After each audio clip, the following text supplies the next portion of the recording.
सबैजनामा नमस्कार। म विकास विश्वकर्मा चितवनबाट। सधैँ झै आज पनि शनिबारको दिन दिउँसो 3 बजे हामी फेरि पनि दलित युवा जागरण मञ्च नेपाल तपाईँहरूको बीचमा एउटा नयाँ कार्यक्रम लिएर उपस्थित भइसकेका छौँ। दलित युवा जागरण मञ्च नेपाल साप्ताहिक रूपमा तपाईँहरूको बीचमा विभिन्न किसिमका उत्पीडनको विरुद्धमा आवाज उठाउने र नेपाली समाजलाई सचेत गराउने उद्देश्यका साथ तपाईँहरूको बीचमा जुट्ने गर्दछ। आज पनि हामी फेरि एउटा नयाँ विषयवस्तु र नयाँ वक्ताहरूको साथमा तपाईँहरूको बीचमा जुटिसकेका छौँ। यति बेला हामीलाई देश तथा विदेशमा बसेर फेसबुक र जुम दुवै मार्फत जोडिएर हेरिरहनु भएका सम्पूर्ण साथीहरूलाई म कार्यक्रममा स्वागत गर्न चाहन्छु र धेरै धेरै धन्यवाद दिन पनि चाहन्छु। आज हामी एउटा नयाँ विषयवस्तुमा छलफल गर्दैछौँ। विशेष गरी नेपालमा दसैँ नजिकै छ। आज हामी दसैँको वैज्ञानिक विश्लेषण, इतिहासदेखि वर्तमानसम्म दसैँप्रतिको भ्रम, यथार्थ र राजनीति विषयमा कुराकानी गर्न जाँदैछौँ। आज हामीसँग कार्यक्रममा कुराकानी गर्नको निमित्त जुट्नु भएको छ दुईजना वक्ताहरू हाम्रो बीचमा हुनुहुन्छ। त्रिभुवन विश्वविद्यालय संस्कृति विभागकी पूर्व विभागीय प्रमुख एवं संस्कृति अध्येता प्राध्यापक डाक्टर वीणा पौडेल। त्यस्तै गरी हामीसँग हुनुहुन्छ नेपाल आदिवासी जनजाति महासङ्घका पूर्व महासचिव एवं राजनीतिज्ञ कर्मी आङ्काजी शेर्पा। अब म ढिलो नगरिकन आजका हाम्रा दुवै वक्ताहरूलाई कार्यक्रममा स्वागत गर्न चाहन्छु। वक्ताज्यू, हजुरहरू दुईजनालाई म कार्यक्रममा स्वागत गर्दछु है। धन्यवाद, नमस्कार। अब दसैँ नजिकै छ, करिबन आज अष्टमी पनि भयो। अब 2 दिन पश्चात हामी नेपालमा विशेष रूपमा मनाइने दसैँलाई कुरिरहेका छौँ। दसैँ मान्नेहरू पनि छन्, दसैँ नमान्नेहरू पनि छन्। दसैँ राष्ट्रिय पर्वको रूपमा ठुलो एउटा चाडको रूपमा मान्ने नेपालीहरू पनि छौँ भने दसैँ बहिष्कार गर्नुपर्छ भन्ने खालको पनि छौँ। त्यस कारणले गर्दाखेरिमा यो भ्रमलाई चिर्नको लागि हामीले आजको कार्यक्रम तयार गरेका हौँ र विशेष गरी दसैँ मनाउनेहरूकै बीचमा पनि दसैँ कस्तो खालको चाड हो, दसैँ किन मनाइन्छ, दसैँ मनाउँदाका फाइदा अथवा बेफाइदा, दसैँको महत्त्व के छ भन्ने विषयमा पनि एक किसिमको भ्रम अन्योलता त्यति नै मात्रामा भएको कारणले गर्दाखेरिमा यसले एउटा चाहिँ वैचारिक विकासको लागि पनि सहायता पुर्याउँछ भन्ने हिसाबले हामीले कार्यक्रम राखेका हौँ। आजको कार्यक्रम भने म प्राध्यापक डाक्टर वीणा पौडेलज्यूबाट गर्न चाहन्छु। अब दसैँ हामी मनाउने क्रममै छौँ। धेरै साथीहरू, धेरैजना चाहिँ आफ्नो घरतर्फ फर्किँदै हुनुहुन्छ। आफ्नो बाल्यकालमा भएको साथीहरूलाई जमघट गर्ने, त्यसमा बसेर सेलिब्रेसन गर्ने प्रक्रियामा पनि हुनुहुन्छ। तर अब तपाईँलाई चाहिँ प्रश्न आजको चाहिँ दसैँ नेपालमा मनाइने दसैँको उदय र दसैँको ऐतिहासिक पृष्ठभूमि चाहिँ के हो खासमा? यो प्रश्न चाहिँ तपाईँलाई सुरुमा छ र त्यसका साथसाथै दसैँ वास्तवमा हामीले किन मनाउँछौँ, इतिहासदेखि वर्तमानसम्मका दसैँलाई मनाउने अभ्यासहरूलाई तपाईँ कसरी हेरिरहनु भएको छ? आजको प्रश्न चाहिँ मैले तपाईँबाट सुरु गर्न चाहन्छु आजको कार्यक्रम। हजुर, धन्यवाद विकास भाइ। साह्रै अहिले समाजमा हाम्रो चलिरहेको जल्दो बल्दो प्रश्न उठाउनु भयो। दसैँलाई बुझ्नको लागि चाहिँ नि सबभन्दा पहिले जस सनातन धर्मावलम्बी अहिले सजिलो भाषामा धेरैले हिन्दू भन्छन्। हिन्दू भन्ने शब्द त्यति ठिक होइन, तर त्यही चलिरहेको छ। र यो हिन्दूहरूको विभिन्न धार्मिक ग्रन्थहरू, हिन्दूहरूको जति पनि चाडपर्वहरू अन्य चिजहरू छन् त्यसको पृष्ठभूमि भनेको चाहिँ नि धार्मिक ग्रन्थ हो। तर धर्म भन्दा यसमा सामान्य बुझ्नुपर्ने के छ भनेदेखि अहिले हामी अधिकांश चिजहरू अङ्ग्रेजी भाषामा उल्था गरेर पढ्छौँ, अङ्ग्रेजीको माध्यमबाट कुरा गरिराखेका हुन्छौँ र धर्मलाई पनि हामीले रिलिजनको अर्थमा लिइराखेका हुन्छौँ। तर हिन्दूहरूको धर्म भनेको चाहिँ नि एउटा अलिकति फरक हिसाबको माहौल छ। यसमा धर्म भनेको यसमा धेरैवटा कुरा जोडिएको छ। त्यसमाथि विवेक, न्याय, कर्तव्य र परोपकार, 4वटा चिजलाई चाहिँ धर्म भनेको छ। कर्तव्य भनेको नि धर्म हो, विवेक भनेको नि धर्म हो, न्याय भनेको नि धर्म हो र परोपकार भनेको नि धर्म हो। त्यसले गर्दाखेरि त्यो धर्मलाई बुझ्ने बित्तिकै योसँग जोडिएर आएका धेरै चिजहरू बुझ्नलाई सजिलो हुन्छ। अब यो छोटो समयमा हरेक कुराको व्याख्यातिर हामी जान सक्दैनौँ। तर एउटा के भनेदेखि दसैँ जस्तो हिन्दूहरूको सबभन्दा प्राचीन ग्रन्थ वेद हो। सबैलाई वेदको बारेमा धेरै कुरो सुनिराख्नु भएको छ, बुझिराख्नु भएको छ। तर वेदमा चाहिँ कस्तो धर्म थियो भने यज्ञ प्रधान र प्रकृति पूजा थियो, नेचर वर्सिप थियो। त्यो बेलामा प्रकृतिलाई पूजा गरिन्थ्यो। अरू देवी देवताका मूर्तिहरूको कल्पना भइसकेको थिएन अर्ली वैदिक पिरियडमा। त्यसकारण धेरैचोटि हामीले विभिन्न टेक्स्टहरूमा बाहिर पनि सुनेका छौँ, the religion of the Vedas knows no idols भन्छ, मूर्ति थाहा थिएन। तर बिस्तारै समयको विकास क्रममा यो आज हामीलाई आइपुग्नलाई हजारौँ वर्ष लागेको छ। आज मानिसले जस्तो भनौँ पहिला चाहिँ के भनेदेखि अर्को एउटा पक्ष बुझ्नुपर्ने के छ भने एउटा समाजलाई सुचारू रूपले सञ्चालन गर्न अनुशासन गर्न मानिसले बनाएको आचार संहिता हो धर्म। त्यही धर्मसँग सम्बन्धित भएर चाडपर्वहरू संस्कारहरू भएका हुन्छन् र यो दसैँको पर्वको पनि त्यहीसँग प्रसङ्ग छ। दसैँमा सुरुमा दसैँ चाडपर्व हिन्दूहरूले मनाएको देखिँदैन। प्रारम्भमा वेदमा हेऱ्यौँ भने अरू नै प्रकारका उत्सवहरूको त्यहाँ कुरा आउँछ। तर पछिल्लो समयमा यो शक्तिसँग जोडिएर, जस्तो हिन्दूहरूले त्रिदेवको जब कल्पना गरे, ब्रह्मा विष्णु महेश्वर, सृष्टिकर्ता पालनकर्ता र संहारकर्ता, र त्यही क्रममा जाने क्रममा देवी शक्तिको उत्पत्ति भएको मानिन्छ धार्मिक ग्रन्थको आधारमा, र केही कुरा प्राप्ति गर्नको लागि उनलाई आराधना गरियो। यसको धार्मिक पक्ष चाहिँ त्यो हो। अब यसको त्यो धार्मिक पक्षभन्दा पनि दसैँको हामीले कुरा गर्नुपर्ने सबभन्दा महत्त्वपूर्ण पक्ष चाहिँ के छ भनेदेखि यसको सामाजिक पक्ष। जस्तो यसको मूल ग्रन्थहरू दसैँको अवसरमा पाठ गरिने, भारतवर्षमा अथवा नेपालमा पाठ गरिने मूल ग्रन्थ चाहिँ एउटै हुन्, तर मनाउने तौर तरिकाहरू चाहिँ फरक छन्। नेपालको एउटा मौलिकता, यो यसलाई किन यसरी नेपालीहरूसँग जोडिएर यो चाडको बारम्बार कुरा उठ्छ भन्दाखेरि के भने यसका मौलिकता, जस्तो जमरा राख्ने, त्यसपछि दही अक्षतामा मुसेको टिका लगाउने र ठुलाबाट एउटा आशीर्वाद लिने जुन चलन छ, त्यो चाहिँ दसैँको देवीको पूजा भन्दा पनि सामाजिक पक्षसँग बढी जोडिएको छ। त्यसले गर्दा नेपालमा पनि त्यो कुराहरू हामीले भइरहेको देख्छौँ। र यसको सबभन्दा प्रबल पक्ष पनि नेपालमा थुप्रै चाडपर्वहरू, हामी एउटा यस्तो देश हो धार्मिक सहिष्णुताको कुरा गर्नुपर्ने हुन्छ हामीले। संसारमा एउटा उदाहरणको रूपमा देखाउन सकिने विश्वमा नेपाली समाजको विशेषता, विश्वमा हामीले नेपालीहरूको बारेमा कुरा गर्नुपर्दा हाम्रो समाजका विभिन्न हिमालदेखि तराईदेखि मध्य भागदेखि विभिन्न उपत्यकाका विभिन्न, हामी कहाँ त 123 भाषाभाषी र 125 जातिहरूको कुरा उठ्छ नि त। त्यो सबै चिजहरूमा एउटा सबभन्दा कमन चिज, सबभन्दा राम्रो चिज हामीले बारम्बार के भनिराखेका हुन्छौँ भनेदेखि धार्मिक सहिष्णुता, रिलिजियस टलरेन्स, एउटा विश्वलाई देखाउन सक्ने। तर केही व्यक्तिहरू, केही समाजहरू, केही तत्त्वहरू जहिले पनि त्यो जहाँ पनि हुन्छ, त्यो राजनीतिक उद्देश्यले पनि हुन्छ, आर्थिक उद्देश्यले पनि हुन्छ, र कति अरू कारणले पनि हुन्छ। त्यो समाजमा एउटा मिलेर बसेको जमातलाई विभिन्न कारणले भनौँ उनीहरूले अरू कुराहरू त्यसमा केही फुट ल्याइदिने, अरू कुराहरू उचालिदिने पनि। नभए नेपालको समाजको चाहिँ नि हामीले इतिहास हेऱ्यौँ भने, जस्तो हाम्रो प्रामाणिक इतिहास, हाम्रो इतिहास धेरै वंशावलीको आधारमा, किंवदन्तीको आधारमा त धेरै पुरानो छ। तर 5औं शताब्दी हाम्रो पुरातात्विक हिसाबले, आर्कियोलोजिक हिसाबले जुन एक्सप्लोर भएर एक्साभिसन भइसकेपछिको इतिहास हो, 5औं शताब्दी हो।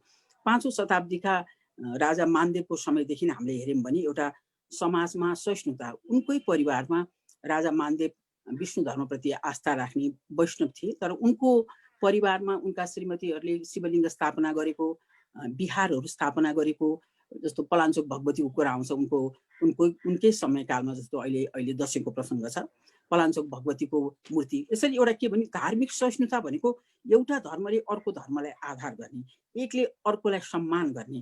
हामीले कसैको कुरो पनि के भनेदेखि एकले अर्कालाई सम्मान गर्ने चलन चाहिँ सबभन्दा राम्रो, जसको जे चिज छ त्यसले त्यही स्वीकार। मैले अरू कसैको कुरो मैले मनाउनु पर्छ भन्ने मलाई बाध्यता पनि छैन। दसैँको प्रसङ्गमा पनि त्यही हो।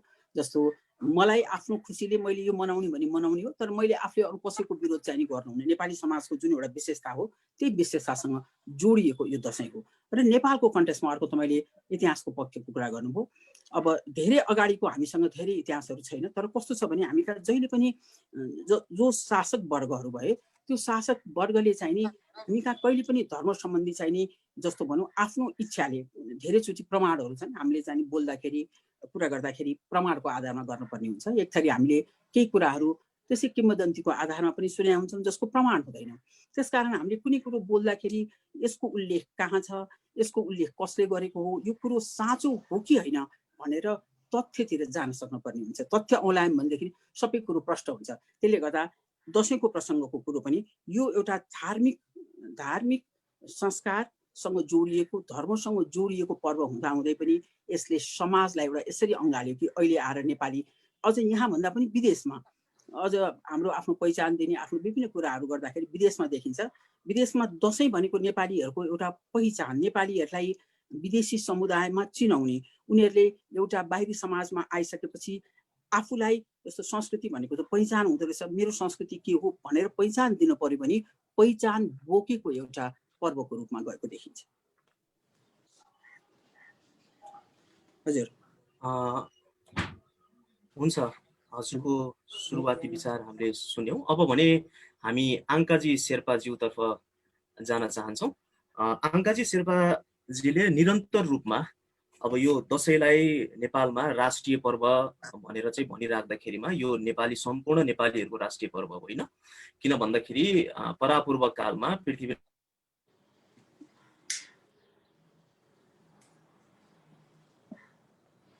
तपाईको नेट गयो, केही सुनेको छैन।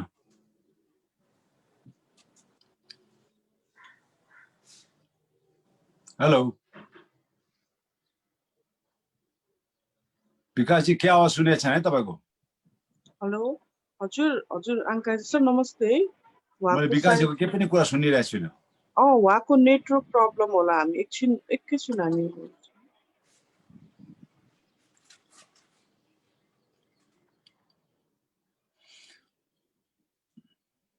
विकास चाहिँ आउनुभयो ल हुन्छ। हजुर हजुर एकैछिन मलाई माफ गर्नु होला है, यतातिर यो इन्टरनेटको कमी कमजोरीका कारणले गर्दाखेरि म एकछिन टुट्न पुगेँ। जस्तै अब सर तपाईँले विभिन्न मिडिया मार्फत दसैँ सम्पूर्ण नेपालीहरूको पर्व होइन, यो चाहिँ अब विशेष गरी आर्य खस समुदायको र विशेष त मूलत हिन्दू समुदायको नै चाड हो भनेर चाहिँ आफ्नो तर्कहरू विचारहरू राख्दै आइरहनु भएको छ। आजको कार्यक्रममा चाहिँ हामी तपाईँबाट के बुझ्न चाहन्छौँ भने वास्तवमा दसैँ नेपालीहरूको चाड किन र कसरी होइन, सम्पूर्ण नेपालीहरूको चाड यसलाई किन मान्न सकिँदैन, आखिर किन दसैँलाई सम्पूर्ण नेपालीहरूले राष्ट्रिय पर्वको रूपमा मनाउन मिल्दैन, आज हामी तपाईँबाट यो दुईटा कुराबाट चाहिँ सुरुवात गर्न चाहन्छौँ सर।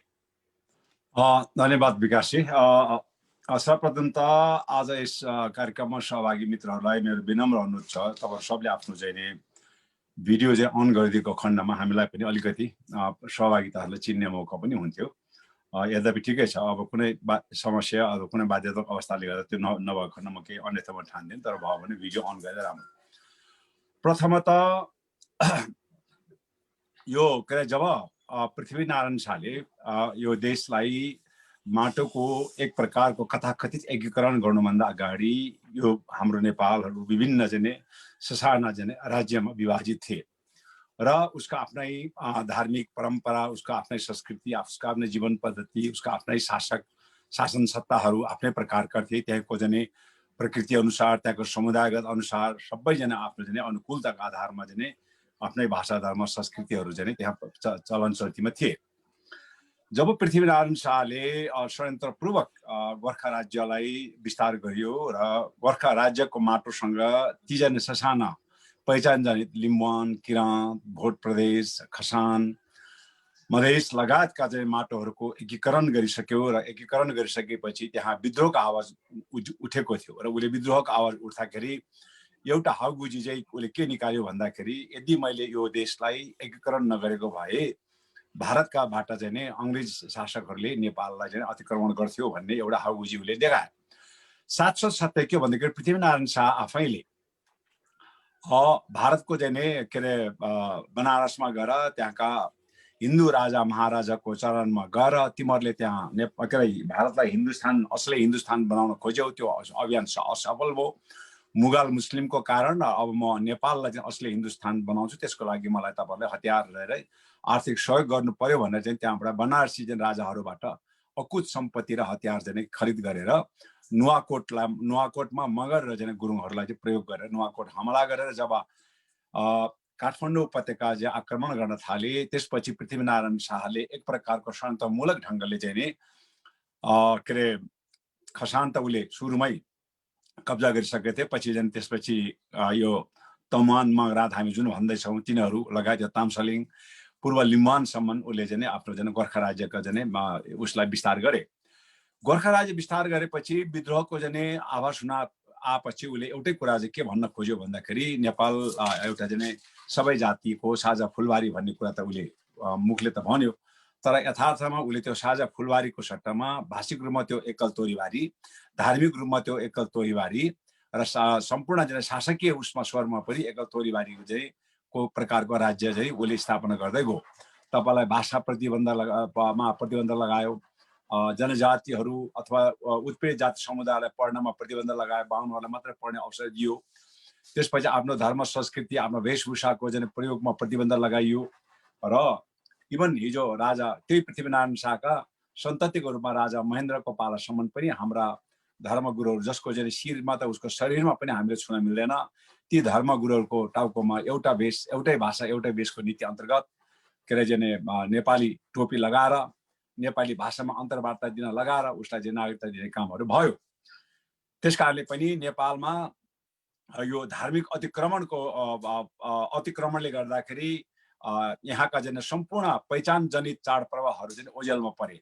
र एउटा कुरो चाहिँ हामी सबैले बुझ्नुपर्ने के हुन्छ भने पृथ्वीनारायण शाह यस्ता षड्यन्त्रकारी र यस्तो कुटिल र यस्तो एउटा झगन्य अपराधी थिए जसले आफ्नो शासन सत्ता कब्जा गर्नका लागि मानिसको नाक र कान त काटे र त्यो मानिसको नाक र कान काटिसकेपछि पनि उसले चाहिँ अब यसका पहिचानहरू, यसका भाषा, धर्म, संस्कृतिका ग्रन्थहरू, यसका इतिहासहरू जीवित रहेको खण्डमा भोलि कुनै न कुनै मान्छेले उत्खनन गरेर फेरि यसलाई प्रचार प्रसारमा ल्याउँछ भनेर तत्कालीन तपाईँ हामी उत्पीडित दलितहरूका इतिहास लेखेका किताबहरू, बौद्ध मार्गीहरूको इतिहासका किताबहरू, किराँतीहरूको चाहिँ इतिहासका किताबहरू, इभन चाहिँ क्रिस्चियनका चाहिँ इतिहासका धार्मिक ग्रन्थहरू चाहिँ एकदम चाहिँ ठुलो सङ्ख्यामा जलाएको त तपाईँ हाम्रो बिचमा 12 बजेको घाम जतिकै छर्लङ्ग छ।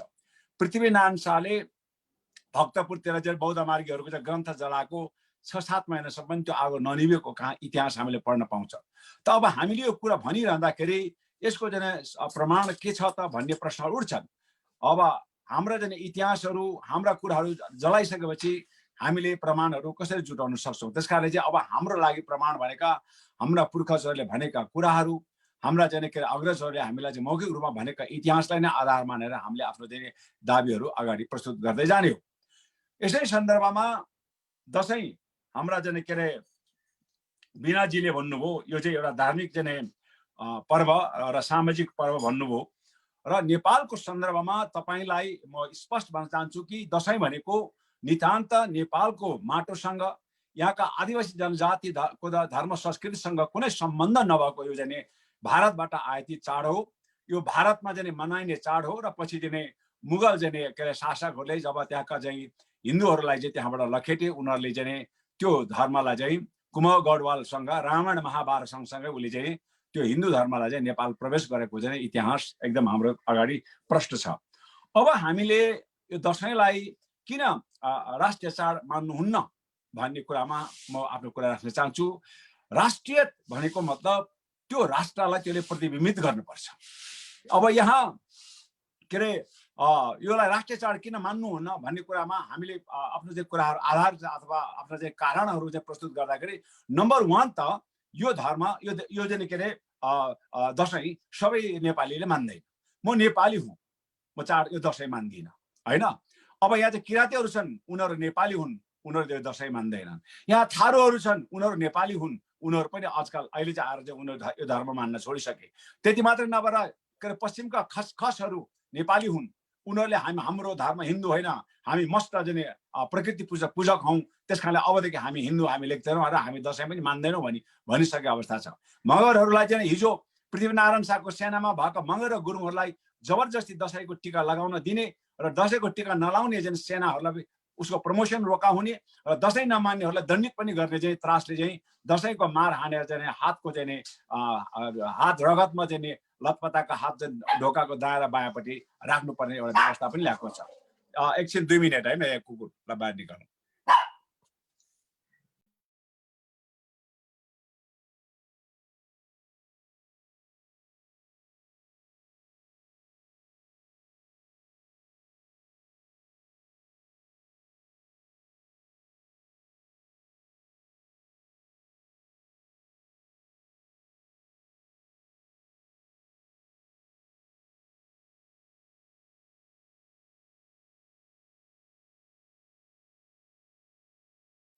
कुकुरले थोरै डिस्टर्ब गर्यो। त्यसकारणले यसलाई हामीले राष्ट्रिय चाड नभन्नुको मूल कारण यो सबै नेपालीहरूले यसलाई मान्दैन। किराँती धर्मावलम्बीले मान्दैन, बौद्ध मार्गीले मान्दैन, खसहरूले मान्दैन। अहिले इभन यो शिल्पी दलित समुदाय जसले आफूलाई यही चाडपर्वको कारण एउटा दबिएको, हेपिएको, शोषित, उत्पीडित फिल गरिसकेपछि उनीहरूले पनि यो दसैँ नमान्ने हो कि भन्ने प्रकारको बौद्धिक छलफलहरू अगाडि बढाइराखेको छ। त्यसकारणले यो दसैँ नेपालीहरूको चाहिँ यो के अरे राष्ट्रिय चाड पनि हुन सक्दैन र यसलाई चाहिँ नि नेपालीको चाड भन्न पनि पाइँदैन। हामीले दुई तीनवटा तर्कहरू पेश गर्यौँ। यदि नेपालमा मनाइने सम्पूर्ण जात जातिको चाडपर्वलाई राष्ट्रिय चाड, नेपालीहरूको महान चाड भन्छ भन्ने कुरामा यदि सहमत हुन्छ भने हामी पनि दसैँलाई नेपालीको चाड, राष्ट्रिय चाड मान्न हामी तयार छौँ। तर हिन्दू धर्मका जुन चाडपर्वहरू चाहिँ नि राष्ट्रिय चाड र नेपालीको चाड हुने, अनि हामी आदिवासी जनजातिहरूले मान्ने लोसार, साकेलो उधौली उभोली, छठ जितिया पर्व, मह पूजा, किजा पूजा, मोहिनी पूजा, स्यादार पिँदर होइन, चक्सोक ताम्ना, हाम्रो चाहिँ बिना पौडेलजीलाई त यो नाम पनि आउँदैन होला होइन। तर यत्रो चाहिँ चाडपर्वहरूलाई चाहिँ नि फेरि त्यो चाहिँ राष्ट्रिय नहुने, त्यो नेपालीको चाड नहुने हो भनेदेखि निश्चित रूपमा हिन्दू धर्मावलम्बीहरूले मात्र मान्ने चाडलाई चाहिँ नि के अरे नेपालीको चाड भन्न पाइँदैन। र अर्को यसो नेपालीको चाड भन्न नपाइने अर्को तर्क म के पेश गर्न चाहन्छु भन्दाखेरि उहाँले भन्नुभयो दसैँले चाहिँ विश्वमा नेपालीलाई चिनाउँछ भनेर।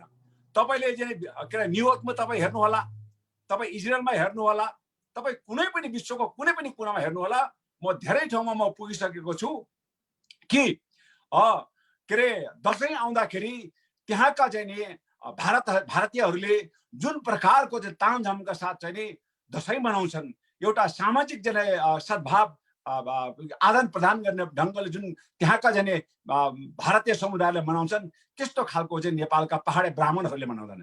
पहाडे ब्राह्मणहरूको लागि चाड भनेको खालि खाने हो। दसैँको चाहिँ चाडपर्व आयो मासु भात खाने कुरा गर्छ, चिज आयो दर खाने कुरा गर्छ, तिहार आयो सेलरोटी खाने कुरा गर्छ। त्यो दसैँभित्र लुकेका धार्मिक संस्कार र संस्कृतिको बारेमा उहाँहरूले आफ्नो न बालबच्चालाई सिकाएको छ न कसैलाई पनि सिकाएको छ।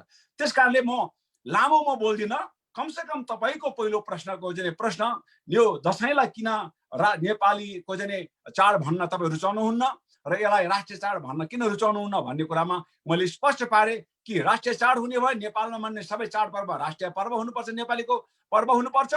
यदि चाहिँ त्यसो हुँदैन भने चाहिँ हिन्दू धर्मावलम्बीले मात्रै मान्नेलाई चाहिँ नेपालीको चाड भन्न पाइँदैन। किनभने मैले अघि नै भने यो दसैँ मान्ने समुदायमा भारतीयहरूले दसैँ मान्छन्, अमेरिकनहरूले दसैँ मान्छन् होइन, विभिन्न चाहिँ देशमा चाहिँ यो दसैँ मान्ने भएको यो नेपालीको मात्रै चाड पनि होइन।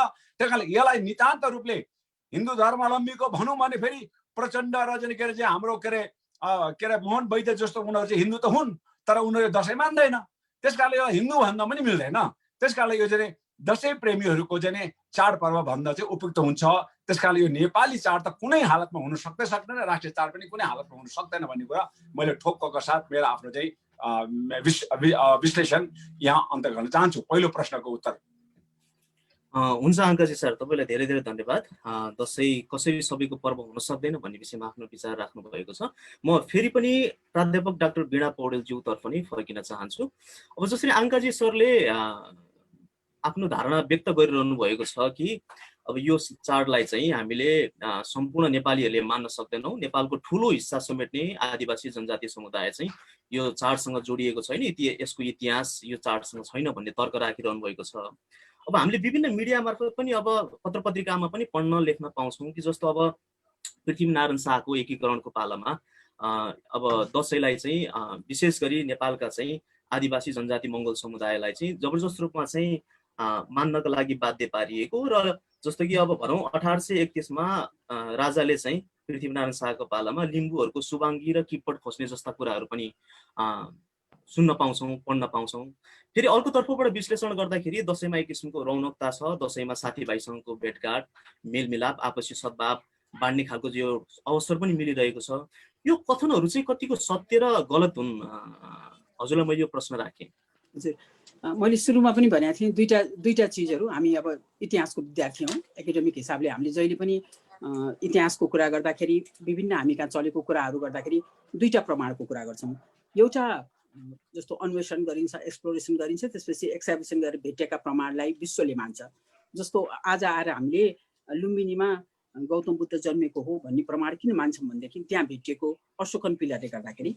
नभएदेखि गौतम बुद्धको जन्मस्थल हो विश्वका अरू देशले पनि दाबी गरेका थिए, तर कति कुरो दाबी गर्दैमा हुँदो रहेछ, त्यसको लागि प्रमाण चाहिने हुँदो रहेछ। आज अहिले हामीले संसारभर बुद्ध जन्मेको देश भनेर भन्न सक्नुको एउटै कारण के हो भनेदेखि अशोकन पिलर हो।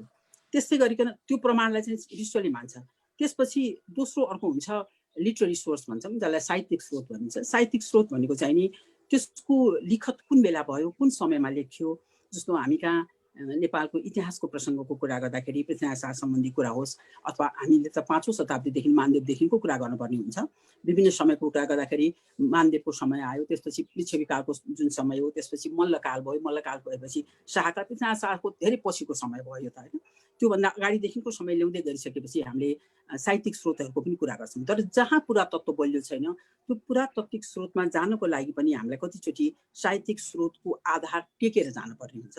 तर त्यसलाई सबै विश्वले मान्ने हुन्छ। कारण मैले सुरुमा पनि भनेको थिएँ कति कुरो चाहिँ के हुन्छ भने त्यो कुरो भएको हुँदैन, तर केही व्यक्ति विशेषको समाजमा जहिले पनि धर्मलाई ढाल बनाएर, जस्तो राजनीतिक कर्मीहरूले पनि अरू वर्गहरू पनि त्यसमा पुर्याइ गर्ने वर्गहरू पनि पर्छन्। धेरैचोटि आफ्नो आफ्नो हिसाबले तिनीहरूको नामहरू फरक फरक होला, कतै बिजुवाको हिसाबले होला, कतै धामी झाँक्री होलान्, कतै पण्डित होलान्, कतै पुरोहित होलान्।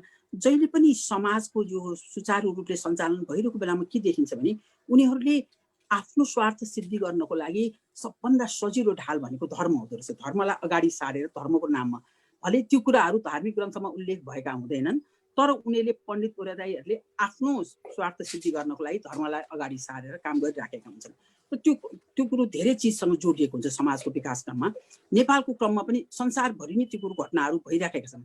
यो कुनै हिन्दू धर्म अथवा बौद्ध धर्म अथवा कुनै किराँत धर्म प्रकृति धर्मको मात्रै कुरा होइन कि विश्वभरि नै राजनेताहरूले पनि धर्मलाई ढाल बनाएको देखिराखेको छ। आजसम्म भयो, कतै त्यो धर्मको नाममा हुन्छ, कतै लिङ्गको नाममा हुन्छ, कतै रङभेदको आधारमा हुन्छ, गोरु अथवा सेतो होस् होइन, त्यो खालको भइराखेको हुन्छ।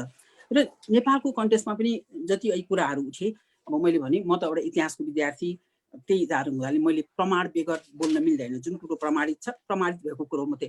एउटा कुरा किम्वदन्ती हुन्छ र एउटा कुरा केही सुनिएका कथाहरूको आधारमा पनि हुन्छन्। जस्तो यहाँ बारम्बार पृथ्वीनारायण शाहको कुरो उठ्यो। अब पृथ्वीनारायण शाहको सम्बन्धी जस्तो नेताहरूको कुरो उठ्दा, राजाहरूको कुरा उठ्दा के हुन्छ भने केही चाहिँ नि ती तथ्य कुरा हुन्छन्, केही चाहिँ नि त्यो बेलाको समसामयिक कुरा हामीले हेर्न पर्ने हुन्छ। त्यो बेलाको विश्व संसारमा कस्तो अवस्था थियो, एक राज्यले अर्को राज्यले आक्रमण गर्ने अथवा आफ्नो प्रभुत्व जस्तो जमाउने कुन प्रकारको चलन थियो त्यो पनि अध्ययन गर्नुपर्ने हुन्छ।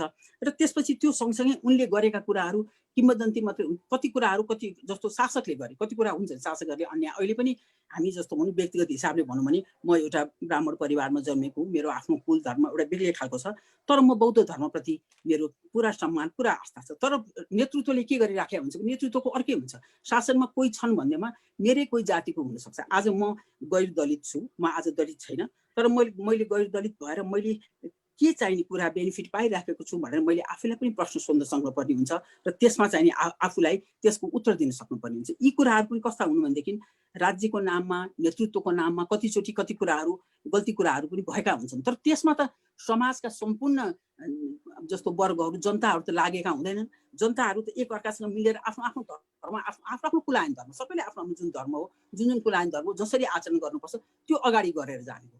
उनीहरूले गलत काम गर्यौँ भने हामीले त यो गलत काम हो भनेर देखाउन सक्नु पर्यो। उनीहरूलाई हामीले यो चिज चाहिँ औल्याउनु पर्यो। बोल्ने मान्छेले बोलेर, लेख्ने मान्छेले लेखेर, तपाईँहरू जस्तो कार्यक्रम गर्ने मान्छेले कार्यक्रम गरेर त्यो कुरोलाई आवाज उठाइदिनु पर्यो। आज दलितको आवाज सुनिँदैन, दलितलाई न्याय भएको छैन भनेदेखि, उनीहरूको आवाज सुनेको छैन भने त्यस विषयमा हामीले पनि आवाज उठाइराखेका हुन्छौँ, हामीले पनि त्यो काम गरिराखेका हुन्छौँ। तर राष्ट्रबाट उनीहरूलाई न्याय भएको छ कि छैन भनेर जहिले पनि विचार गर्नुपर्ने हुन्छ। त्यही कुरो यो प्रसङ्गमा पनि, जस्तो पृथ्वीनारायण शाहको बारेमा कुरा गर्यौँ त आजको कार्यक्रम यो पुरै जान्छ। धेरै सम्बन्धी धेरै कुराहरू छन् यसमा, डाटाहरूको तथ्यहरू र केही कुराहरू जस्तो नभएका कुराहरूलाई हामीले एउटा के भने हामी कहाँ विदेशी इतिहासकारहरूले केही कुरो लेख्यो भने त्यसलाई साँचो मान्ने, एउटा उनीहरूले बाहिरी तहले मात्रै अध्ययन गरेको कुरोको, स्वदेशमा बसेका इतिहासकारहरूले यही बसेर यहीको माटोमा, यहीकै जरोपिलोमा भएका व्यक्तिहरूले अध्ययन गरेर लेखेको कुरालाई चाहिँ नि त्यसलाई कम आङ्कलन गर्ने, त्यसलाई त्यति महत्त्व नदिने चलन हामी कहाँ अहिलेसम्म पनि चलिराखेको छ। र त्यही क्रममा चाहिँ नि पृथ्वीनारायण शाहले अङ्ग्रेजलाई बोलाएका हो कि हैनन्, पृथ्वीनारायण शाहले कसरी अङ्ग्रेजको विरुद्ध आवाज उठाए, पृथ्वीनारायण शाहले अङ्ग्रेज जे काठमाडौँ उपत्यकाका अन्तिम मल्ल राजा जयप्रकाश मल्लले जब अङ्ग्रेजको फौजलाई ल्याइसकेपछि सिन्धुलीगढीमा जस्तो भनौँ आक्रमण भएको थियो, त्यसका थुप्रै प्रमाणहरू, त्यो प्रामाणिक कुराहरू नै छन्। यसमा अहिले बोलेर साध्य पनि हुँदैन, त्यो कुरो चाहिँ नभनौँ। खालि दसैँको प्रसङ्ग मात्रै म जोड्न चाहन्छु। राष्ट्रिय चाड, राष्ट्रिय पर्व सबैले यही हिसाबमा मनाउनु पर्छ भन्ने म पनि छैन, तर आजसम्मको हिसाबले यो चाडले कसरी ल्याए भन्ने कुरो मात्रै हो। हाम्रो आफ्नो आफ्नो कुल परम्परा हामीले एकले अर्कालाई सम्मान गर्ने हो। आफूलाई मन लाग्छ हामी मानौँ, हामी अर्कोलाई मान लाग्छ भने अर्कोलाई हामीले बहिष्कार गर्नुपर्छ भन्ने छैन होइन। जस्तो मलाई मन लाग्छ भने मैले बुद्धको अस्तित्व स्वीकार गर्ने हो, बुद्धलाई मान्ने हो, मैले हिन्दू धर्म मान्छु, तर मैले यो नगर्दैमा त्यो धर्मको विरोध गरेर हिँड्ने अथवा त्यसलाई बहिष्कार, त्यो चाहिँ हामीलाई के भने अरू कसैले भड्काइराखेर हामीमा भएको समन्वय जुन छ नि, नेपाली समाजको एउटा मिलेर बसेको दुईटा धर्मका मान्छेहरू एउटै संसारमा एउटा मात्रै एउटा यस्तो देश हो। जस्तो तपाईँलाई म सानो उदाहरण दिन्छु, जस्तो क्रिस्चियनको पनि क्याथोलिक र प्रोटेस्टेन्ट हुन्छन्, उनीहरूको फरक फरक चर्चहरू छ होइन। इस्लाम धर्मावलम्बीहरूको सिया र सुन्नी हुन्छन्, उनीहरूको फरक फरक मस्जिद छ। नेपाल एउटा यस्तो मात्रै देश हो, तपाईँ स्वयम्भू जानुहोस्, स्वयम्भूमा एउटा बौद्ध धर्मावलम्बीको स्तूप र हिन्दू धर्मावलम्बीको मन्दिर सँगसँगै हुन्छ। हाम्रो एउटै चोकमा स्तूप पनि, त्यहाँ सँगसँगै बिहार र स्तूप भएको ठाउँमा मन्दिर पनि हुन्छ। एउटै मूर्ति त यति विधि उदाहरण छन् हामी कहाँ। एउटै मूर्तिलाई बौद्ध धर्मावलम्बीले आफ्नो देवी देवता भनेर पूजा गरिराखेका हुन्छन्। जस्तो अवलोकितेश्वरहरूको कुरा गर्छौँ हामी, 108वटा अवलोकितेश्वर, यति धेरै उदाहरण छन् कि यो धार्मिक सहिष्णुता विश्वमै देखाउन सक्ने। हामीले त के भने हाम्रो राम्रो कुरो देखाउने हो, खराब चिज छ भने यो खराब चिज हो, हामीले अवलम्बन गर्नु हुँदैन भन्ने हो। त्यसलाई अझ प्रशय दिएर भड्काएर समाजमा विद्वेष ल्याउने अथवा हामी एक अर्कामा हामीले चाहिँ सङ्घर्ष ल्याउने कुरा, हामी त सकेसम्म मिलेर बस्नु। हामी यति सानो देश छौँ, संस्कृतिमा यति धनी छौँ, हामीले त गर्व गर्ने कुरा हो। हिन्दूहरूले बौद्धहरूलाई सम्मान गर्ने, बौद्धहरूले हिन्दूलाई सम्मान गर्ने, उनीहरूको राम्रो कुरोलाई है तपाईँहरूको राम्रो कुरो यो छ, नराम्रो कुरो छ है भन्न सक्नु पर्यो, त्यति हो। तर त्यसमा चाहिँ हामीले किनभने आफूलाई मन लाग्दैन भने नलिनु, त्यसमा बहिष्कार गर्नुपर्छ भन्ने कुरो पनि छैन। एक अर्कालाई म त के भन्छु नि, बारम्बार सम्मान गर्न सिकौँ। हरेकमा राम्रो कुरो छ, त्यो राम्रो कुरोलाई सम्मान गर्ने हो, नराम्रो कुरोलाई हामीले चाहिँ विकृति। त्यस कारण हामीले संस्कृति र विकृति, विश्वास र अन्धविश्वास, धर्म र पाखण्ड के हो भनेर छुट्याउन सक्नुपर्छ। त्यसकारण इतिहास पढ्दा पनि प्रमाण र अप्रमाण के हो त, प्रमाणको आधारमा मात्रै जहिले पनि कुरा गर्नुपर्छ। आज मैले प्रमाणको आधारमा बोलिनँ भनेदेखि त भोलि के हुन्छ भने मलाई नै पछि जस्तै त्यसको बारेमा हेर्छन् उनीहरूले धिक्कारछन्, यो त हुँदै नभएको कुरो बोल्यो भन्ने हुन्छ, झुटो कुरो सत्य। जस्तो आजको पर्वको एउटा सबभन्दा ठुलो कुरो के छ भनेदेखि दसैँभित्रको सबभन्दा ठुलो सत्य कुरो के हो भने सत्यको विजय, सत्यको उपासना र सत्कार्यको लागि सत्यलाई प्रेरणा दिने कुरा हो। त्यस कारण सत्य वचन भन्छ नि, साँचो। आजको यो पर्वको एउटा सबभन्दा राम्रो पक्ष नै त्यही हो। त त्यो पक्ष हामीले समात्यौँ भनेदेखि साँचो कुरा के हो त भनेर त मैले भनेर मात्रै त हुने हुँदैन, त्यो कुरो त प्रमाणको आधारमा छ। मैले आज केही बोलेर होइन बुद्ध चाहिँ नि लुम्बिनीमा जन्म होइन, मैले कुनै भारतको कुनै ठाउँमा भनेर त भएन नि, प्रमाण देखाउन सक्नु पर्छ। कारण जहिले पनि हामी के भने सानोभन्दा सानो कुरो किन नहोस् त्यो धार्मिकसँग पनि सम्बन्धित हुन्छ। इतिहासमा त झन् प्रमाण भनेको कुरो एकदमै महत्त्वपूर्ण चिज हो। त्यस कारण हामी प्रमाणको आधारमा बढौँ। प्रमाण नभइकन हामीले कुनै कुरो बोल्यौँ भने हामीलाई त्यसले नै पछि के गर्छ, त्यो नै हाम्रो लागि सबभन्दा ठुलो शत्रु हुनसक्छ। त्यसले गर्दाखेरि हाम्रो पक्षको यो राजनीतिक कुरा म धेरै गर्दिनँ, म राजनीतिक कर्मी पनि होइन, म राजनीतिको बारेमा मलाई त्यति थाहा पनि छैन। यो सांस्कृतिक पक्षको कुरा गर्दा चाहिँ म के भन्छु भने दसैँ ठिक छ, जसले मान्नुहुन्छ त्यसलाई चाहिँ नि दसैँ आफ्नो तरिकाले मान्नुहोस्। त्यसमा भएका कुरीतिहरू अहिले हिन्दूहरूले पनि आफैले पनि यो बलि प्रथा ठिक छैन, जब यसमा बलि प्रथा सुरु गरियो, सुरुमा हिन्दूहरूको वेदको सम्पूर्ण ज्ञानको निचोडै अहिंसा परमो धर्म हो। अहिंसा भनेको कसैलाई मारकाट नगर्नु, बोलीले पनि नहाल्नु भनेको छ। तपाईँले साँचो वचन बोल्दा पनि यदि अप्रिय कुरा बोल्नुभयो भने त्यो कसैलाई दुःख हुन्छ। त्यसकारण हिन्दू धर्मको सबभन्दा ठुलो सार के भनिन्छ भने परोपकार पुण्याय पापाय परपीडनम, अरूलाई चाहिँ दुःख नदिनु। त्यस्तो धर्ममा आएर पछि तान्त्रिक हिसाबले गर्दा बलि प्रथा सुरु भयो। हिन्दूहरूले नि के भन्छ भने यो ठिक छैन। अब अहिले हामीले जुन कुरा थाहा पायौँ नि, थाहा पाएपछि त्यो गलत कुरोलाई हामीले स्वीकार्नु पर्यो नि। हिजो कुन अवस्थामा सुरु भयो, सेनाको क्रममा अथवा अरू सेनाहरूलाई प्र्याक्टिस गर्ने क्रममा यो वास्तवमा दसैँको राम्रोसँग अध्ययन गर्यो भने दसैँ भनेको पर्व अहिले आएर यसले अर्कै स्वरूप लियो। किनभने यो समाजको परिवर्तन चिज छ नि, परिवर्तनलाई हामी रोक्न सक्दैनौँ। हिजो जे थियो आज त्यही छैन। त्यसकारण यो 5-6 हजार वर्षदेखि चलेर आएको कुरोमा चाहिँ के भइराखेको हुन्छ भने कति कुरो थपिँदै जान्छन् यसमा। त्यसकारण यसको मूल ग्रन्थमा त्यो कुरो हुँदैन। ग्रन्थभन्दा फेरि फरक हिसाबले हामी सामाजिक हिसाबले जे कुरा जस्तो लौकिक कुरा भन्छौँ, दुईवटा चिज, एउटा शास्त्रीय आधार हुन्छ, अर्को लौकिक चिजहरू हुन्छन्। यसको दुईटै चिजको समावेश भएर अगाडि बढेको चिज हो। त्यसले गर्दा ठाउँ विशेष, स्थान विशेषमा यो चिजहरू फरक हुन्छन्। त्यस कारण सबैले यसलाई त्यही रूपले स्वीकार गर्नुपर्छ भन्ने छैन। हुन्छ, हामीले तपाईँको विचारलाई सुन्यौँ र यो सँगसँगै मैले तपाईँलाई अर्को प्रश्न पनि राख्न चाहेँ। जस्तो कि भनौँ आङ्काजी सरले भनिरहनु भएको छ कि अब जस्तै नेपालमा दसैँ तिहार मात्र होइन, अन्य पनि पर्वहरू छन्, उधौली उभौली लोसार जस्ता पर्वहरू छन्। हामी आफैले पनि महसुस गरेको कुरा, जब दसैँ तिहार आउँछ नेपालको प्रशासनिक क्षेत्र सबै क्षेत्रहरू चाहिँ लगायत सबै क्षेत्रहरू चाहिँ ठप्प हुने, कामकाजहरू नै रोकिने र 10-15 दिन अहिले प्रत्यक्ष रूपमा 5 दिनको बिदा दिए तापनि 10-15 दिनसम्मै दसैँ मनाइने, तिहारलाई पनि 5-7 दिनसम्म मनाउने गर्दाखेरि करिबन 1 महिनाकै हाराहारीमा चाहिँ हामीले बिदा मनाउँछौँ, जुन बेलामा चाहिँ कामकाज पनि रोकिन्छ। यसरी चाहिँ राज्यकै तर्फबाट चाहिँ अब दसैँको बेलामा चाहिँ यस्तो खालको चाहिँ वातावरण तयार हुने, तर उधौली उभौली लोसार जस्ता पर्वहरूमा एक दिन बाहेक अन्य चाहिँ हामीले खासै माहौल पाउँदैनौँ। अहिलेको समय सन्दर्भमा हेर्दाखेरि तपाईँलाई यो ठिक भइरहेको छ जस्तो लाग्छ अथवा बेठिक भइरहेको छ जस्तो लाग्छ? हिजोको प्रसङ्ग अर्कै थियो यो किनभने हिजो हामी कहाँ जब राजतन्त्र थियो त्यो अवस्थामा जति नीति नियमहरू बने त्यो अवस्था। अहिले त हामी प्रजातन्त्र गणतन्त्रमा छौँ नि त। आज हामीले ती चिजहरूलाई परिवर्तन बिस्तारै गर्दै लगिएको पनि छ, तर जति गरिएको छ त्यो पुगेको छैन। त्यसकारण नीति निर्माण गर्ने तहमा जहिले पनि नीति निर्माण गर्ने ठाउँमा लैङ्गिक हिसाबले होस्, जातीय हिसाबले होस्, जब कुनै वर्गको त्यहाँ पहुँच हुँदैन, त्यो पहुँच नहुँदाखेरि त्यो समाज जहिले पनि ठगिराखेको हुन्छ। त्यो कुरो हामीले महसुस गरेको छौँ। हामीले पनि यसमा बेला बेलामा आवाज उठाइराखेका हुन्छौँ। त्यो कुनै पनि एउटा वर्गको लागि मात्रै होइन, सबैको जस्तो भनौँ अहिले हिजोभन्दा त फरक भइसक्यो। हिजोको अवस्थामा मैले जुन महसुस गरेर आइराखेको छु, मनाउँदै आइराखेको छु, म आज 60+ भइसकेको अवस्थामा मैले जुन दसैँ आजभन्दा 20-30 वर्ष अगाडि देखेको छु त्योभन्दा फरक भइसक्यो। त्यस कारण अझ यसमा पुगेको छैन भने त्यो त सुधार त गर्दै जानुपर्छ। कसले गर्नुपर्छ भन्दाखेरि मानिसले आफै मनाउने भन्ने चिज बेग्लै हो, उसको आफ्नो विश्वास हो। उसले आफ्नो कसै विश्वासले कसैले कोही 1 महिनासम्म व्रत बस्छ, उपवास गर्छ, योग गर्छ, ध्यान गर्छ, त्यो उसको कुरा हो। तर सरकारी तर्फबाट एउटा विधाको क्रममा चाहिँ नि सबैको हिसाबले त्यसमा चाहिँ नि एउटा समानुपातिक हिसाबले भएको हुनुपर्छ। त्यो त अहिले भइराखेको छ। नपुगेको ठाउँमा आवाज उठाउनु पर्यो, पुर्याउनु पर्छ। त्यो चाहिँ जस्तो जति कति कुराहरू पुग्नु भएको छैन नि। त्यसकारण उहाँहरूले जहिले पनि जस्तो भनौँ जुन ठाउँमा पनि दलितको लागि आवाज उठाए पनि, जनजातिको लागि आवाज उठाए पनि, अरू कुराहरू आफ्नो जसले आवाज उठाउँछ उसले आफ्नो व्यक्तिगत हिसाबले मात्र धेरै कुरा सोचिरहेको, समुदायको हितको लागि भन्दा पनि अरू हिसाबमा गएको देखिन्छ नि। त्यसले गर्दाखेरि हामी के भन्छौँ भने त्यहाँ पुग्ने मान्छेहरूको कमी कमजोरी हुन्छ। जो जानुभएको छ उहाँहरूले आवाज उठाउन सक्नु पर्यो। सबै कुरो त तलको पछिबाट हुन सकिन्न, हामीले त बोल्ने मात्रै हो। जसले त्यो कुरो निर्णय गर्न सक्छ नि त, त्यो निर्णय गर्न सक्ने ठाउँमा जसले नीति निर्माण गर्ने ठाउँमा जो पुगेको छ नि त्यहाँ पहिला पुर्याउनु पर्यो। आरक्षणको हिसाबले होस् अथवा अरू हिसाबले होस्, त्यसको लागि त हामी त सधैँ बोलिरहेको हुन्छौँ। हामीले त हाम्रो तर्फबाट सधैँ त्यसको समाजको लागि एउटा वर्ग पछाडि पर्यो भने त राष्ट्र पछाडि पर्नु हो नि त। महिला र पुरुषको कुरा गऱ्यौँ भने एउटा पुरुष मात्रै अगाडि गयो भने महिला पछाडि पर्यो भने त त्यो परिवार पछाडि पर्यो, समाज पछाडि पर्यो नि त। दुईजना सँगसँगै भयो पो त्यसको उन्नति हुन्छ। त्यस्तै यो समुदायमा हुने एउटा जाति विशेषको मात्रै उन्नति भयो भने त देश त लङ्गडो भयो नि त।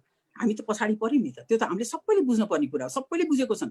जसलाई अलिकति थोरै पनि ज्ञान छ नि, अलिकति पनि विवेक छ नि, होइन, जसले त्यो कुरो अध्ययन गरेको छ, जसले मनन गरेको छ, त्यसले सबैले यो कुरा बुझेका छन्। तर के भने जहाँ नीति निर्माणको क्षेत्र छ, नीति निर्माणको क्षेत्रमा जो मान्छे पुग्ने हो त्यो मान्छेले यो कुरालाई लागू गर्नु, किन सबै ठाउँमा त गर्न सकिँदैन।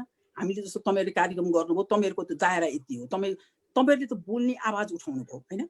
तर के भयो भने त्यसलाई लागू गर्ने जो मान्छे छ नि सत्तामा बसेको, सत्तामा नेतृत्व वर्ग जहिले पनि कुनै जातिको हुँदैन, कुनै वर्गको हुँदैन। उनीहरू जहिले पनि हेर्नुहोस् हरेकचोटि उनीहरूले आफ्नो स्वार्थ मात्रै हेरेका हुन्छन्, अरूलाई ढाल बनाउँछन्। त्यसमा उनीहरूले अगाडि नाम ल्याइदिन्छन्। कहिले महिलाको नाममा हुनसक्छ, कहिले दलितको नाममा हुनसक्छ, कहिले जनजाति हुनसक्छ, कहिले आदिवासी हुनसक्छ। ती शब्दहरू फरक होलान्, तर ती सबैलाई ढाल बनाएर उनीहरूले हरेकचोटि अर्को चुनावको लागि आफ्नो सिडी तयार पारेका हुन्छन्। तर हामी सामान्य जनताहरू चाहिँ के हुन्छ भने त्यो कुरो नबुझेर त्यही कुरालाई पछ्याइराखेका हुन्छौँ र आफैमै हामी आफू मिलेर आफू जुट भएर एक अर्काको संस्कृतिलाई सम्मान गरेर एक अर्काको धर्मलाई आधार कति राम्रो हो। बौद्ध धर्मको हेर्नुहोस् कति राम्रो चलन रहेछ, बोधिसत्वको कत्रो कल्पना, कति राम्रो धर्म रहेछ, कत्रो मध्यम मार्ग रहेछ भनेर बौद्ध दर्शनको कुरा गर्ने। बुद्धिस्टहरूले पनि हिन्दूहरूको उनीहरूको अवतारवादको कुरा होस्, उनीहरूको यो वेद र उपनिषदका कति राम्रो, एकले अर्काको राम्रो कुराहरू हेर्ने हो, खराब चिजलाई त यो हटाउनु पर्छ भन्ने हो। हामी त विवेकशील हुन् नि त। हिजो आजभन्दा 4000 वर्ष समाजमा जे कुरा ठिक थियो आज चाहिँ ठिक छैन। हिजो त सती प्रथा थियो नि त, धर्मले त्यसलाई आज सती प्रथा ठिक छैन भन्छ। त्यसले गर्दा के भने कति कुराहरू गलत छन्। त्यो गलत कुरालाई हामीले बुझ्नुपर्छ। एउटा कुरा के बुझ्नुपर्छ भने जहिले पनि नेतृत्व तहमा भएका व्यक्तिहरू जुन माउ नीतिको आडमा बसेर, राजनीतिको आडमा बसेर जुन खेल खेलिराखेका छन् तिनीहरूलाई हामीले बुझ्न सक्नुपर्छ। र हामी चाहिँ नि हामी सर्वसाधारण जनता भनेको त एक हौँ है। हामी जहिले पनि मिलेर बसेको छौँ। हामी एक अर्काका पूरक हौँ। एउटा धर्मले अर्को धर्मलाई हामीले जहिले पनि समर्थन गरिराख्न सिकौँ, सम्मान गर्न सिकौँ, बोलीबाट सम्मान गर्न सिकौँ। कमसे कम केही गर्न सकेन भने एउटा मिठो बोली बोलेर भने त्यो धर्मलाई आदर गरौँ, सम्मान गरौँ। हरेक धर्ममा राम्रा कुरा छन्, हरेक धर्ममा विकृतिहरू छन्, हरेक धर्ममा नराम्रा कुरा पनि छन्। त्यो किनभने मानिसले बनाएको चिज न हो त्यो कसैले लिखित माथि स्वर्गबाट आएको चिज त होइन, हामीद्वारा निर्देशित चिजहरू हुन्। त्यसले गर्दा जहिले पनि हामीले त्यो कुरा बारम्बार बुझ्नुपर्छ। र हाम्रो समाज, हाम्रो नेपाली समाज भनेको आज बाहिरका कुनै पराईहरूले आएर हामीलाई यहाँ एउटा ढुङ्गा हालेर हामीलाई विखण्डनमा राखेर हामी बिच नै एउटा गृहयुद्ध गराउन खोजेका छन् कि भनेर हामी जहिले पनि सशङ्कित हुनुपर्छ। र हामी चाहिँ नि एउटा सानो देशमा हामी यति राम्रोसँग मिलेर बस्नुपर्ने हुन्छ। खराब चिजहरूलाई यो चिज खराब छन् हटाउँ भन्नुपर्ने हुन्छ। कुनै चिज हामीमा जबरजस्ती लादिएको छ भने यो चिज गलत हो भन्नुपर्छ, आवाज उठाउनुपर्छ। तर के भनेदेखि हामीले प्रमाण बिना चाहिँ बोल्नु हुँदैन। जहिले पनि जे कुरोको प्रमाण हो, प्रमाण बिना कोही व्यक्तिलाई पनि दोष लगाउनु हुँदैन। एउटा त्यो कुनै व्यक्ति यो चाहिँ इतिहासका कुनै पात्र हुन्, त्यो पात्रलाई हामीले त्यसको बारेमा बोल्नु पर्दा धेरै विचार गर्नुपर्छ। आज हामीले एकपल्ट बोलिसक्यौँ भनेदेखि त बोलिसक्यौँ। त्यसकारण प्रमाणको आधारमा मात्रै बोलौँ र एक अर्कालाई सम्मान गर्न सिकौँ। एक अर्काको जुनसुकै चाड, जबरजस्ती कसैको चाड कसैले मान्नु पर्दैन, तर आफूले मानिरहेको चाडमा राम्रो कुरो बनाऊ र अरूको चाडमा खालि सम्मान गरिदिनु सिद्धि। त्यसलाई चाहिँ म फेरि पनि जोड्नेछु तपाईँसँग एकछिनपछि। अब भने म आङ्काजी सरतर्फ नै आउन चाहन्छु। जस्तै अब डाक्टर वीणा पौडेलज्यूले आफ्नो विचार राखिसक्नु भएको छ। तपाईँको चाहिँ आफ्नो विचारधारा, उहाँको विचारधारा सुनिसकेपछि तपाईँ यसमा के भन्न चाहनुहुन्छ? कि साँच्चै नै प्रथमतः नेपालका इतिहासकारहरूले भनेका कुराहरूमा मानिसहरू किन विश्वस्त हुँदैनन् भने यी इतिहासकारहरू नस्लीय रूपमा यिनीहरू पूर्वाग्रही हुन्छन्। अब यसरी मैले बोल्दाखेरि उहाँलाई भिडियो अफ गरेर जाने हो भने म बस्नु कुनै काम छैन, म पनि हिँडेँ होइन।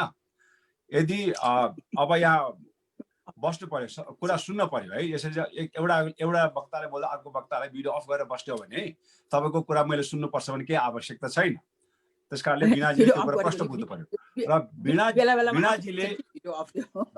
वीणाजीले के कुरा बुझ्नु पर्यो भन्दाखेरि कि नेपालका इतिहासकारहरूलाई किन मानिसले विश्वास गर्दैनन् भने यहाँका शासकहरू, यहाँको राज्य सत्ताहरू, यहाँका इतिहासकारहरू सबै नस्लीय चिन्तनबाट ग्रसित छन्।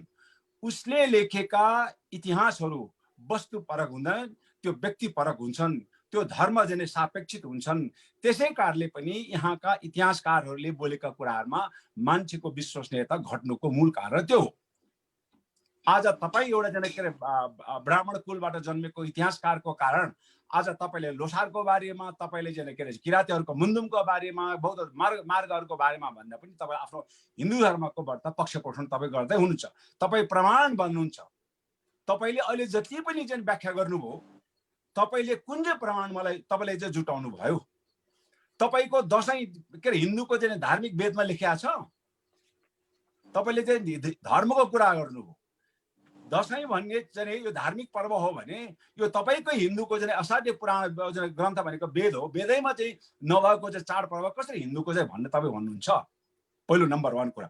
र तपाईँले अहिलेको 21औं शताब्दीका मानिसहरू, तपाईँ चाहिँ अब नारी अधिकारको लागि तपाईँ कराउन थाले। अनि तपाईँकै पहाडे बाहुनले भने जस्तै नारी स्वतन्त्रको कुरा गर्यो भने भाले चाहिँ के अरे पोथी भाष्य भन्ने समाजमा अलक्षिणा लाग्छ भन्न तपाईँले पाइन्छ हो।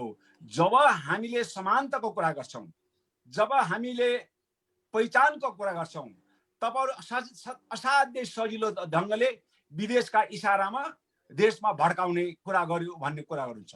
तपाईँले मलाई भन्नुहोस्, यो देशमा मिलेर के बसेको छ? यो देशमा सहिष्णुता, धार्मिक सहिष्णुता कसरी छ? तपाईँ चाहिँ एउटा चाहिँ के अरे के भन्छ बाहुनको चाहिँ छोराले चाहिँ जहिले पनि दसैँ आएर टिका मात्र लगाइदिने, अनि दलितको छोरा चाहिँ निना चाहिँ यसो पारेर चाहिँ आजीवन नमरुन्जेलसम्म चाहिँ टिका थापेर बस्नुपर्ने, यो तपाईँको धार्मिक न्यायभित्र पर्छ? हिन्दू धर्म भनेको एउटा न्याय भन्नुभयो। न्याय भनेको के? त्यो दलितले बनाएको खुकुरले तपाईँ मार हुन्छ, त्यसले मार हानेको मासु चोक्टा तपाईँ खानुहुन्छ, पुच्छर र चाहिँ कान उसले चाहिँ के अरे दलितलाई दिनुहुन्छ। उसले सिलाएको लुगा लगाएर तपाईँ माथि चाहिँ दसैँको चाहिँ मौलो उसमा पूजा गर्नुहुन्छ, उसलाई चाहिँ बाहिर आँगनमा छिर्न दिँदैन। उसले बनाएको काँसाको थालमा तपाईँ दाल भात खानुहुन्छ, उसलाई चाहिँ बाहिर चाहिँ सिल्भरको भाँडामा तपाईँ खुवाउनुहुन्छ। यस्तो खालको हिन्दू अर्को कुरा तपाईले चाहिँ नि भन्नुभयो यहाँ हिजो भन्दा आज धेरै परिवर्तन भएको छैन। हिजो राणा शासन हुँदाखेरि त्यही राणाहरूले लगाउने दशैंको टीका पञ्चायत कालमा शाहले लगायो। पञ्चायत हटाएर त्यसपछि बहुल्य व्यवस्था आयो, बाहुन कोइरालाले लगायो त्यही टीकाले जनताको निधारमा, दलितको निधारमा। अहिले आएर गणतन्त्रात्मक युगमा अहिले चाहिँ यो देशका चाहिँ महारानी श्री श्री 6 महारानी विद्यादेवी भण्डारी एउटा विधुवी यो बाहुनको चाहिँ एउटा त्यत्रो चाहिँ एउटा महान जननायकको चाहिँ श्रीमती एउटा चाहिँ रातो कार्पेटमा बसेर चाहिँ त्यही दशैंको टीका लाउँदैछ। के परिवर्तन भयो? तपाईले परिवर्तन भयो भन्नुभयो नि, के चाहिँ परिवर्तन तपाईँले देख्नुभयो मलाई भन्नुहोस्। तपाईँ प्रमाणको कुरा गर्नुहुन्छ। त्यो उहिले चाहिँ परपूर्व कालमा मेरो जुजु बाजेले चाहिँ के अरे जिउ खाएको थियो, अहिले मेरो चाहिँ के अरे औँलो सुङ भन्ने कुरा नगर्नुहोस्। अहिले वर्तमान प्रमाणको आधारमा भन्नुहोस्। कसरी तपाईँ धार्मिक सहिष्णुता भन्नुहुन्छ? तपाईँको हिन्दू धर्मका चाडपर्वमा राष्ट्रपति प्रधानमन्त्री आएर चाहिँ सैनिक खुल्ला मतमा तोप पड्काएर चाहिँ 15-15 दिन चाहिँ छुट्टी मनाउने, राज्यको ढुकुटीबाट करोडौं खर्च गर्छ। हाम्रो लोसारमा तपाईँले चाहिँ त्यो गरेको देख्नु भएको छ? समानता भनेको साझेदारीको आधारमा हो। त्यो समानता कसैले चाहिँ लादिएको आधारमा चाहिँ त्यो समानता हुन सक्दैन। मैले के भन्न चाहन्छु भन्दाखेरि तपाईँले भन्नुभयो हाम्रा चाहिँ के अरे बुद्ध र चाहिँ मन्दिरहरू मिलेर बसेका छन्।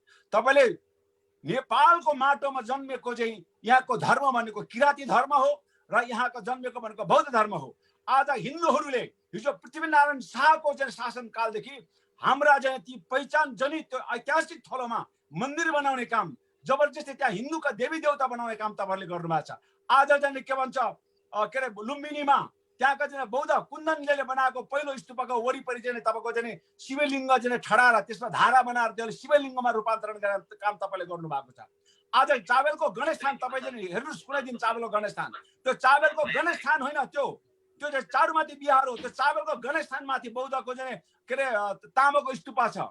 त्यो एउटा बौद्ध चैत्यमा एउटा चाहिँ के अरे हाँडी गाउँबाट एउटा देउता के अरे ढुङ्गाको मूर्ति लाएर यसलाई गणेश भनेर पूजा गरेर जुन हिन्दू अतिक्रमण प्रत्येक दिन किराँती धार्मिक स्थलहरूमा, बौद्ध मार्गीको धार्मिक स्थलहरूमा जुन प्रकारको तपाईँबाट अतिक्रमण भएको छ त्यसलाई चाहिँ तपाईँले धार्मिक श्रेष्ठताको कुरा तपाईँ नगर्नुहोस्।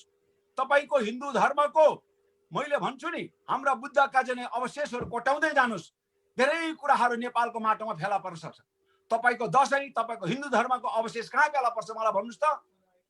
कुन चाहिँ माटोमा फेला पर्छ? तपाईँले भन्नुहुन्छ कास्कीमा देख्नु भएको छ? अहिले प्रत्येक ठाउँमा चाहिँ कृत्रिम चाहिँ तीर्थस्थलहरू चाहिँ उ गरेर अहिले चाहिँ के अरे राम जन्मेको चाहिँ उहाँ पर्साको कुन ठाउँमा भन्ने चाहिँ हावादारी गफ गरेर हुन्छ। यस्ता खालका हावादारी इतिहासकारहरू, यस्ता हावादारी चाहिँ प्रधानमन्त्रीले भनेको कुरामा जनताले विश्वास गर्ने ठाउँ छैन। तपाईँले चाहिँ भन्नुभयो दशैंमा धेरै व्यथितहरू छन्।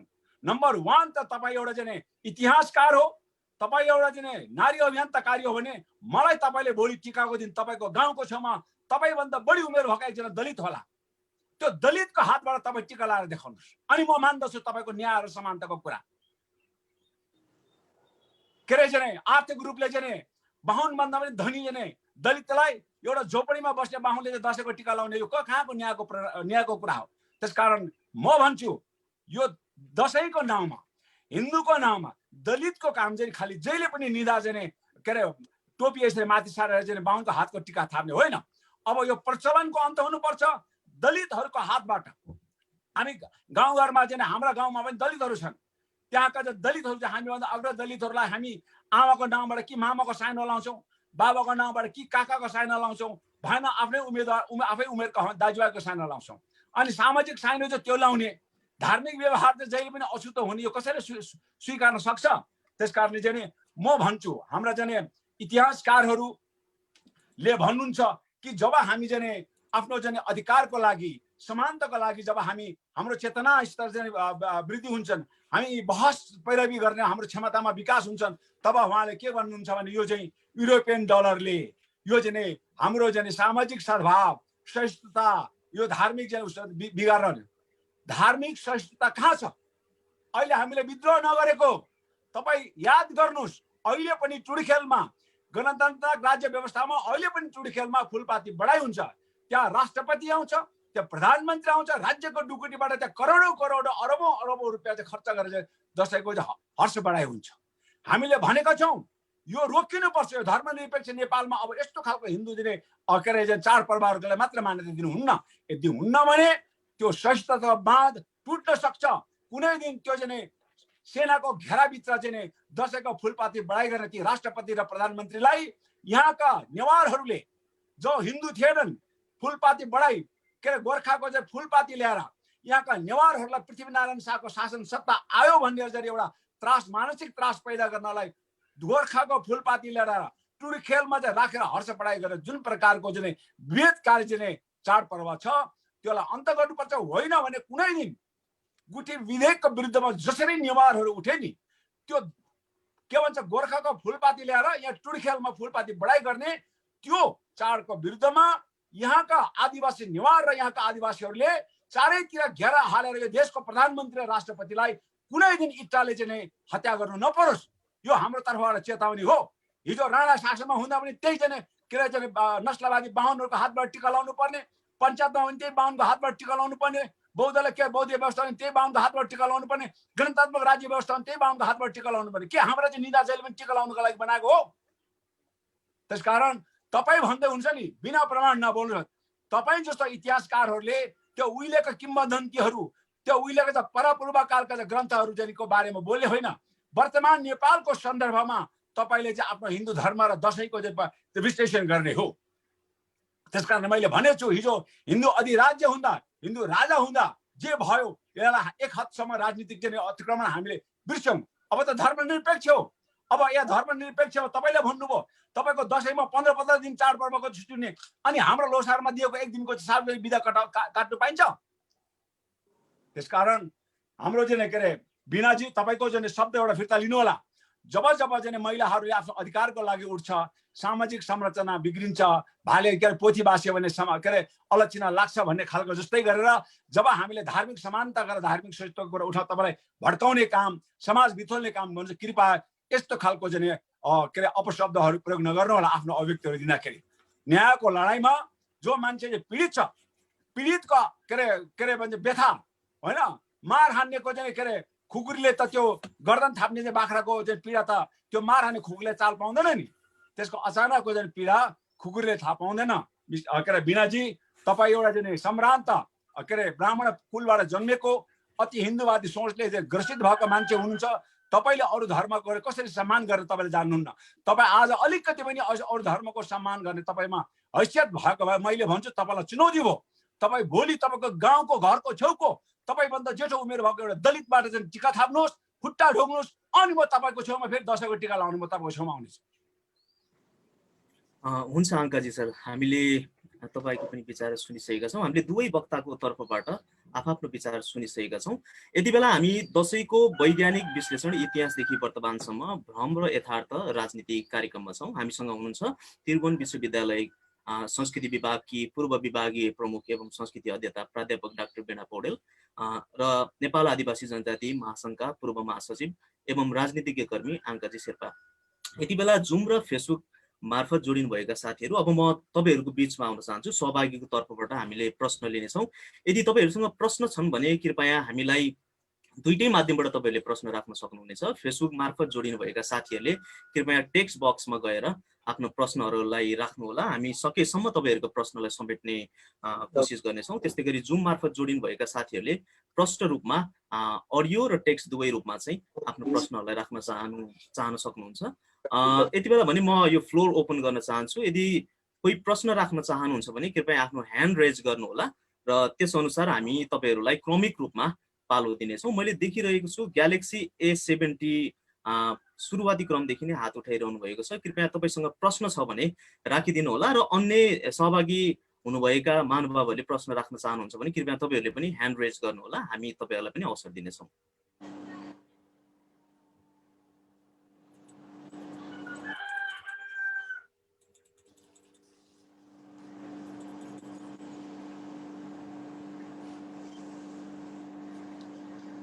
हेलो, मैले ग्यालेक्सी A70 बाट हात उठिरहेको देखिरहेको छु। कृपया तपाईँको प्रश्न छ भने राखिदिनु होला।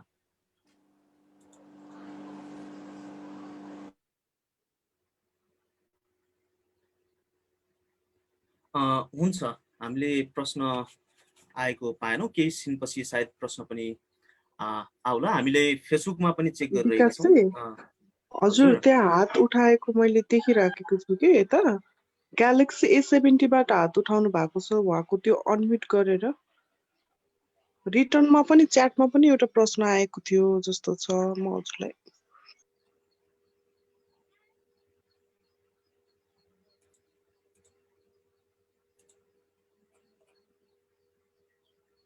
हुन्छ, तपाईँले प्रश्न आएको छ भने फरवर्ड गर्नु होला, म सबै प्रश्नहरूलाई लिने कोसिस गर्नेछु। यति बेला भने हामीलाई अजय बमजनबाट प्रश्न आएको छ। उहाँले हाम्रो आजको वक्ता वीणा पौडेलज्यूलाई आफ्नो प्रश्न राख्नु भएको छ। हिन्दूहरूले मनाउँदै आइरहेको दसैँ चैत महिना मनाउँदै आएको दसैँलाई तामाङ समुदायले 9 महिनामा मनाउँदै आएको मेनाङ पर्वमा हिन्दू अतिवादीहरूले खप्टाएर आफ्नो पर्व अहिले हरण गरिएको छ। चैत महिनामा मनाउँदै आएको चैते दसैँ हाम्रो तामाङ समुदायले मनाउँदै आएको मेनाङमा खप्टाएको यथार्थ हो। यहाँ हाम्रो संस्कृतिमाथि हिन्दूवादीले हरण गरेको हो कि होइन भन्ने टाइपको चाहिँ जिज्ञासा प्रश्न राख्नु भएको छ। के भन्न चाहनुहुन्छ यसमा? हजुर, धन्यवाद प्रश्नको लागि। अब यो चाहिँ नि के भने, अब मैले सुरुमा नि भनेको थिएँ, दुईटा छन्। हाम्रो एउटा धार्मिक आधार हुन्छ, शास्त्रले के बताएको छ भन्ने हुन्छ। अर्को चाहिँ नि लौकिक चिजहरू हुन्छन्। मानिसले विभिन्न समयमा विभिन्न चिजहरूलाई स्वीकार गर्दै त्यसलाई लिँदै अगाडि बढिराखेको हुन्छ। हिन्दूहरूको यो जुन दसैँ मनाउने प्रक्रिया छ, यो हिन्दूहरूकै चाड हो। सुरुदेखि नै यो गरिरहेको धार्मिक यसको पृष्ठभूमि 4वटा दसैँ मनाउने चलन छ। यो कृषि प्रधान देश भएको हुनाले हरेकचोटि ऋतु अनुसार कुनै बाली भित्राइसकेपछि, त्यो बाली भित्राइसकेपछि जस्तो पर्वहरूको के देखिन्छ भनेदेखि कृतज्ञता ज्ञापन गर्ने। ईश्वरलाई कुनै कुरो धान बाली भित्राइसकेपछि मैले एक मुरी छरेर, एक मुरी बिउ छरेर यति विधि भित्रायो भनेदेखि ईश्वरको नाममा अर्पण गर्ने त्यो एउटा प्रचलन हो, ईश्वरप्रतिको कृतज्ञता। अनि त्यसपछि पारिवारिक जुन एउटा सामूहिक, त्यस कारण दसैँ चाहिँ 4वटा मनाउने चलन थियो हिन्दूहरूको। जस्तो यो हामीले अहिले आएर मनाइरहेको जसलाई बडा दसैँ अथवा विजया दशमी विभिन्न नामले सम्बोधन गरे पनि यो शारदीय दसैँ हो। त्यो बाहेक चैते दसैँ अनि अर्को 2टा दसैँ पनि। त्यसले गर्दा कसो भने यो तामाङहरूको पर्वमा अतिक्रमण होइन कि, हिन्दूहरूले पनि मनाइरहेको उहाँहरूको पनि आफ्नो पर्व हो, 2टा सँगसँगै। त्यस्ता धेरै चिजहरू त एउटै बेलामा हामी त एउटै समाजमा बसेर हुर्केको आएको हो नि, त्यस कारण आफ्नो आफ्नो मनाउने हो। त्यो उनीहरूको अतिक्रमण गरेको होइन कि, हिन्दूहरूकै आफ्नो चाडबाट चाहिँ नि बेग्लै हो। हुन्छ, म अङ्काजी सरतर्फ फेरि पनि आउन चाहन्छु। मैले प्रश्नहरू आइरहेको देखेको छैन, त्यस कारणले गर्दाखेरि मसँग नै भएका प्रतिनिधि प्रश्नहरूलाई राख्नेछु। अब अङ्काजी सर, तपाईँले यसरी आफ्नो विचारहरू राखिरहँदाखेरिमा जस्तो कि भनौँ नेपालका बहुसङ्ख्यक मानिसहरूले मानिरहेको भए तापनि केही बहिष्कार गर्न चाहन्छन् भने उनीहरूले बहिष्कार गर्न पाउनुपर्छ भनिरहँदाखेरि फेरि अर्को तर्फबाट हेर्दाखेरि दसैँसँग नकारात्मकता मात्र नभइकन दसैँ पर्वमा अब जमघटको वातावरण तयार हुने, बिदा हुने, आफ्नो घरतर्फ जाने, आमा बुवा लगायत आफन्तहरूलाई भेटघाट गर्ने, किसिमको सद्भाव हुने सकारात्मक कुराहरू पनि जोडिएको छन् जस्तो लाग्छ। अनि हामीले यसलाई अब चाहिँ आगामी दिनहरूमा चाहिँ मनाउँदाखेरिमा चाहिँ दसैँ पर्व नै बहिष्कार गर्नुपर्ने हुन्छ कि, अथवा यसलाई हामीले परिमार्जन गरेर यो भित्र लुकेका अथवा योसँग जोडिएका विभिन्न किसिमका विकृतिहरूलाई हटाएर दसैँले एउटा चाहिँ विशुद्ध रूपमा चाहिँ उत्पीडन रहित चाडको रूपमा मनाउन सक्दैन? यसमा के भन्न चाहनुहुन्छ सर?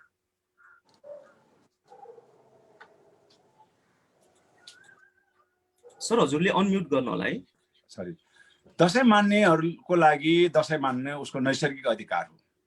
तर मैले भन्न खोजेको के हो भन्दाखेरि दसैँ नमान्नेहरूलाई जबरजस्ती दसैँ मनाउन बाध्य बनाउने अवस्थाको सिर्जना गर्नु भएन। अहिले दसैँमा 15 दिन मलाई किन दिने छुट्टी दियो सरकारले? मेरो प्रश्न, मलाई लोसारमा 15 दिन छुट्टी देऊ न। किराँतीहरूलाई साकेला उधौलीमा देऊ, क्रिस्चियनहरूलाई क्रिसमसमा देऊ। अहिले हामी क्रिस्चियन, बौद्ध मार्गी, इस्लामिकहरूले सिंहदरबार चलाउन देऊ, हामी राज्य चलाइदिन्छौँ। जसले चाहिँ दसैँ मान्दछ उनीहरू छुट्टीमा जाउन्, केही समस्या। प्रधानमन्त्री ओलीले छुट्टी लिए हुन्छ, सुभाष नेम्बाङ जने छन् त्यहाँ उप प्रधानमन्त्री जने रामबहादुर थापा छ, उसले चाहिँ दसैँ मान्दैन, उसलाई काबा प्रधानमन्त्री देव कायदा चलाउँछन् होइन।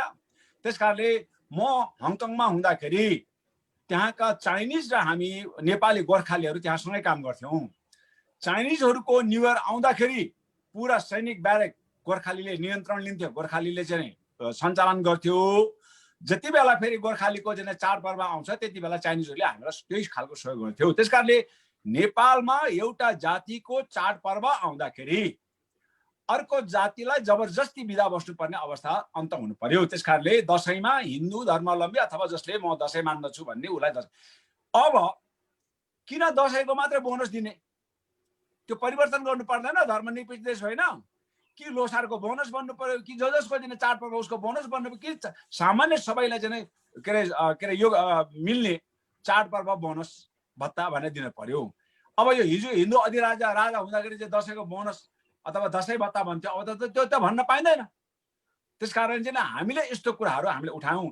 त्यसलाई दसैँमा सुधार गर्नुपर्ने कुराहरू के भन्दाखेरि आज हामीले एउटा कार्यक्रम गर्यौँ। प्रथम पटक नेपालको इतिहासमा दलितको हातबाट चाहिँ जनजाति र बाहुनहरूले टिका लाएर हामीले दसैँको सुरुवात गर्यौँ र त्यहाँ पशु बलि प्राणी बलिको सट्टामा हाम्रो मानव समुदायमा भएको कुरीति कुसंस्कार कुकर्म भ्रष्टाचार बलात्कार जस्ता चाहिँ चिजहरूलाई चाहिँ हामीले चाहिँ कुविन्डोको रूपमा त्यहाँ प्रतीक राखेर त्यसलाई चाहिँ काटेर हामीले त्यसको चाहिँ बलिदानीको चाहिँ हामीले त्यो कुरा अगाडि राख्यौँ।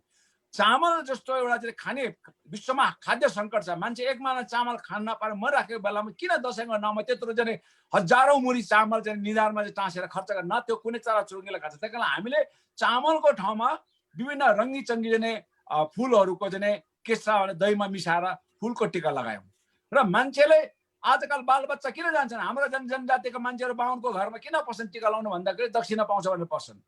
पैसाले उसको निधार किनेको भयो। त्यसकारणले दसैँको टिका लाउने अरूलाई पैसा दिने काम बन्द गर्नु पर्यो, पैसाले प्रलोभित गर्ने काम बन्द गर्नु पर्यो। बरु टिका दिने आशिष दिने मान्छेलाई उसले दिएको आशिषको कारण उसलाई बरु थोरै दक्षिणा दिने, उल्टो उता दक्षिणा दिने व्यवस्था गर्न पर्यो। जहिले पनि मौलोको पुजारी बाहुन हुने अनि त्यो बलि दिने चाहिँ जनजाति हुने अनि त्यसको खुट्टा र पुच्छर समात्ने दलित हुने, यो प्रथाको अन्त हुनुपर्छ। र अब बाहुनले मात्रै दसैँको पूजा गरेर टिका लाउने होइनन्, यहाँका दलितले पनि टिका लाउनु पर्छन्। यस्तो गरेको खण्डमा चाहिँ समाजमा आमूल परिवर्तन हुन्छ। त्यसको सुरुवात हाम्रो बिना न्यौपानेजीलाई मैले चुनौती दिएको छु। तपाईँ भोलि फेसबुक लाइभमा तपाईँको चाहिँ छेउको दलितको हातबाट कुनै न कुनै एकजना ठुलो दलित त होला, त्यहाँ तपाईँभन्दा ठुलो उमेरको मैले त लाइसकेँ। मेरै छेउको चाहिँ मेरै जेले पनि मेरो चाहिँ विभिन्न भाँडाकुँडा बनाइदिनु हुने पूर्णबहादुर दाई हुनुहुन्थ्यो, उहाँको हातबाट मैले टिका लाएर एउटा सांस्कृतिक क्रान्ति मैले सुरु गरेको छु। त्यो सांस्कृतिक क्रान्ति तपाईँले पनि सुरु गर्नको लागि बिनाबाट म अनुरोध गर्छु। यसो गरेको खण्डमा हामीले दसैँको विरोध पनि गर्नुपर्ने अवस्था आउँदैनन्। दसैँ मान्नेलाई मानुन्, तर दसैँ मान्नेको आधारमा एउटा चाहिँ दसैँको लागि दिएको विधाको आधारमा चाहिँ नि विधा छुट्टी दिने। 15 दिन छुट्टी दिएपछि के गर्छन्? शेर्पाहरू त यहाँ बस्न मन पराउँदैनन् अनि गाउँघरमा तीर्थमा जान्छन् अनि कान्तिपुरले के लेख्छन्, ल शेर्पाहरू पनि दसैँ मनाउनको लागि काठमाडौँ उपत्यका छोडेर बाहिर जाँदैछन् भनेर यहाँका हिन्दूवादी मिडिया कान्तिपुरले पुग्न थाल्छन्। यस्तो खालको प्रचलनको अन्त हुनुपर्छ भन्ने हाम्रो मूल मान्यता हो। अङ्कजी सर, तपाईँले यी विचारहरू राख्दै गर्दाखेरिमा तपाईँले भन्नुभयो अनुसार जस्तो कि अब दसैँमा धेरै बिदा दिइन्छ, दसैँको तिहारको माहौलको बेलामा धेरै बिदा दिइन्छ, अन्य धर्मावलम्बीहरूले मान्ने चाडपर्वहरूमा चाहिँ बिदा दिँदैन भन्ने छ। हामीले विश्व इतिहासलाई हेर्ने र विश्वको प्र्याक्टिसेसहरूलाई हेर्ने भने धेरै देशहरूमा चाहिँ लामा लामा पर्वहरू चाहिँ नमनाउने मुस्लिम समुदायको बाहेक त्यस्तो पाइँदैन। आधुनिक नेपालमा चाहिँ जति पनि धर्म मनाइन्छन् ती धर्मका आधारमा जोडिएका सम्पूर्ण चाडपर्वहरूलाई सम्पूर्णलाई न्यायोचित ढङ्गबाट अगाडि बढाउनलाई सबैलाई बिदा थप गर्दै लिएर जाने होला कि हामी कर्मशील हुँदै बिदालाई कटौती गर्दै लिएर जाने होला? सबै धर्मावलम्बीले अवलम्बन गरेका चाडपर्वहरूलाई जनताले तिरेको करबाट त्यो भत्ता चाहिँ प्रदान गर्दाखेरिमा सबैले सराबर बाँड्दाखेरिमा चाहिँ न्यायपूर्ण हुन्छ कि त्यो भत्ता कटौती गरेर त्यो सम्प्रदाय विशेषलाई छोडिदिँदाखेरिमा ठिक हुन्छ सर? तपाईँ के भन्न चाहनुहुन्छ यस विषयमा? जब हामीलाई छुट्टी दिने कुरा गर्छ नि, बिदा देर भयो भन्ने कुरा गर्छ। जब हामीलाई पहिचान जनित हाम्रा प्रदेशहरू माग गर्दाखेरि ओहो धेरै प्रदेश भयो भन्छ। 75 जिल्लामा 75 वटा सिडिओ, 75 वटा चाहिँ शिक्षा अधिकारी, 75 वटा डिएसपी, 75 वटा न्यायाधीश, 75 वटा चाहिँ सेना प्रमुख राखेर त्यो एउटा जिल्लामा 75 वटा जिल्लामा एउटा जिल्लामा कमसे कम 60 वटा चाहिँ प्रमुख राखेर चलाउन सक्ने राज्यले पहिचान जनित चाहिँ 14 वटा प्रदेश चाहिँ थाम्न सक्दैन भन्ने तर्क गरेर 14 लाई घटाएर 7 मा ल्याए। अहिले हामीले जब आदिवासी जनजातिहरूले आफ्नो चाडपर्वको सार्वजनिक छुट्टी माग्न थाले बिदा देर भयो भनेर, तपाईँलाई चाहिँ पुरा थाहा छ कि अमेरिका जापान हामीभन्दा धेरै राम्रा विकसित मुलुकहरूमा हप्तामा 2 दिन शनिबार र आइतबार बिदा हुन्छ। त्यहाँ पनि विभिन्न चाडपर्वको नाममा बिदा हुन्छ, तर त्यो बिदाको कारण त्यहाँ कुनै प्रकारको विकासमा अवरोध आएको छैनन्। यहाँ भ्रष्टाचारीहरू छन्। एकजना के अरे कोरोनाको महामारीमा 70 करोड भ्रष्टाचार गर्ने, सेक्युरिटी प्रिन्टिङ प्रेसमा 1 करोड भ्रष्टाचार गर्ने, अनि के अरे पिसिआर खरिद गरेर 4 अर्ब भ्रष्टाचार गर्ने, व्हाइट बडीमा 40 अर्ब 4 अर्ब भ्रष्टाचार गर्ने, यस्ता भ्रष्टाचारीको कारण देश कंगाल भएको छ।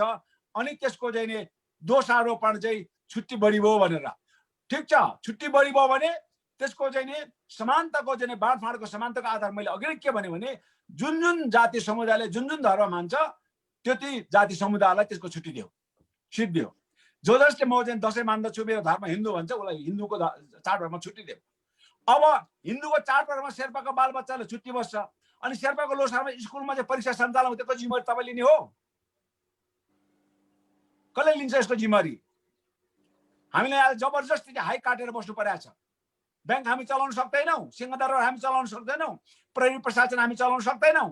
गणतन्त्र नेपाल, धर्मनिरपेक्ष नेपालमा अहिले पनि सेनाको ब्यारेक्सभित्र सेनापतिको हातबाट चाहिँ त्यो तामाङ र चाहिँ मगर राई गुरुङले चाहिँ के भन्छ दसैँको टिका थाप्नुपर्छ।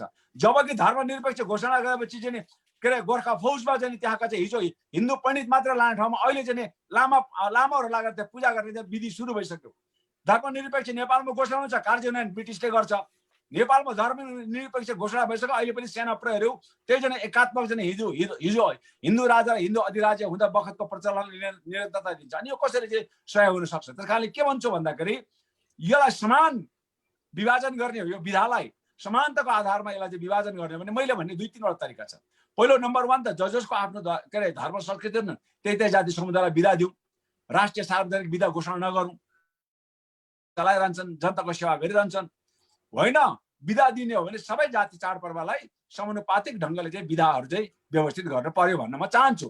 हाम्रो चाडपर्वमा एउटा चाहिँ पटक्क नपड्किने, तपाईँहरूको चाड यो हिन्दू धर्मका चाडपर्वहरूमा राज्यका चाहिँ के भन्छ राष्ट्रपतिदेखि प्रधानमन्त्री आउने, हाम्रो चाडपर्वमा बोला भने तपाईँहरूको चाडपर्वमा हामी आउन मिल्दैन, किनभने जात जातिको चाडपर्वमा हामी आउन मिल्दैन भने के दसैँ चाहिँ के सबै देशको हो र? त्यो पनि एउटा जातिको त हो नि। त्यस कारणले यस्तो खालको अपव्याख्या गरेर हामीलाई अधिकारविहीन बनाउने काममा हाम्रो विमति छ। यो कुरा म प्रश्न पार्न चाहन्छु। हुन्छ अङ्काजी सर, म फेरि पनि तपाईँसँग जोडिने नै छु एकछिनपछि। अहिले भने म डाक्टर बिना पौडेलज्यूतर्फ नै फर्किन चाहन्छु। कृपया फेसबुक र यो जुम मार्फत जोडिनु भएका साथीहरूले प्रश्न राख्न चाहनुहुन्छ भने कृपया आफ्नो माइक्रोफोन अनम्युट गरेर डाइरेक्टली आजका वक्ताहरूलाई प्रश्न राख्न सक्नुहुनेछ। मैले यहाँनिर लिखित रूपमा कुनै पनि प्रश्नहरू आइरहेको देखेको छैन, त्यसकारणले गर्दा डाक्टर धर्मबहादुर कुमारले हात उठाइराख्नु भएको छ, मैले यहाँबाट भिडियोमा देखिरहेको छु। डाक्टर धर्मबहादुर कुमार यहाँबाट देखिरहेको छ। हुन्छ, हजुरले माइक्रोफोन अनम्युट गरेर चाहिँ आफ्नो प्रश्न राख्न सक्नुहुन्छ।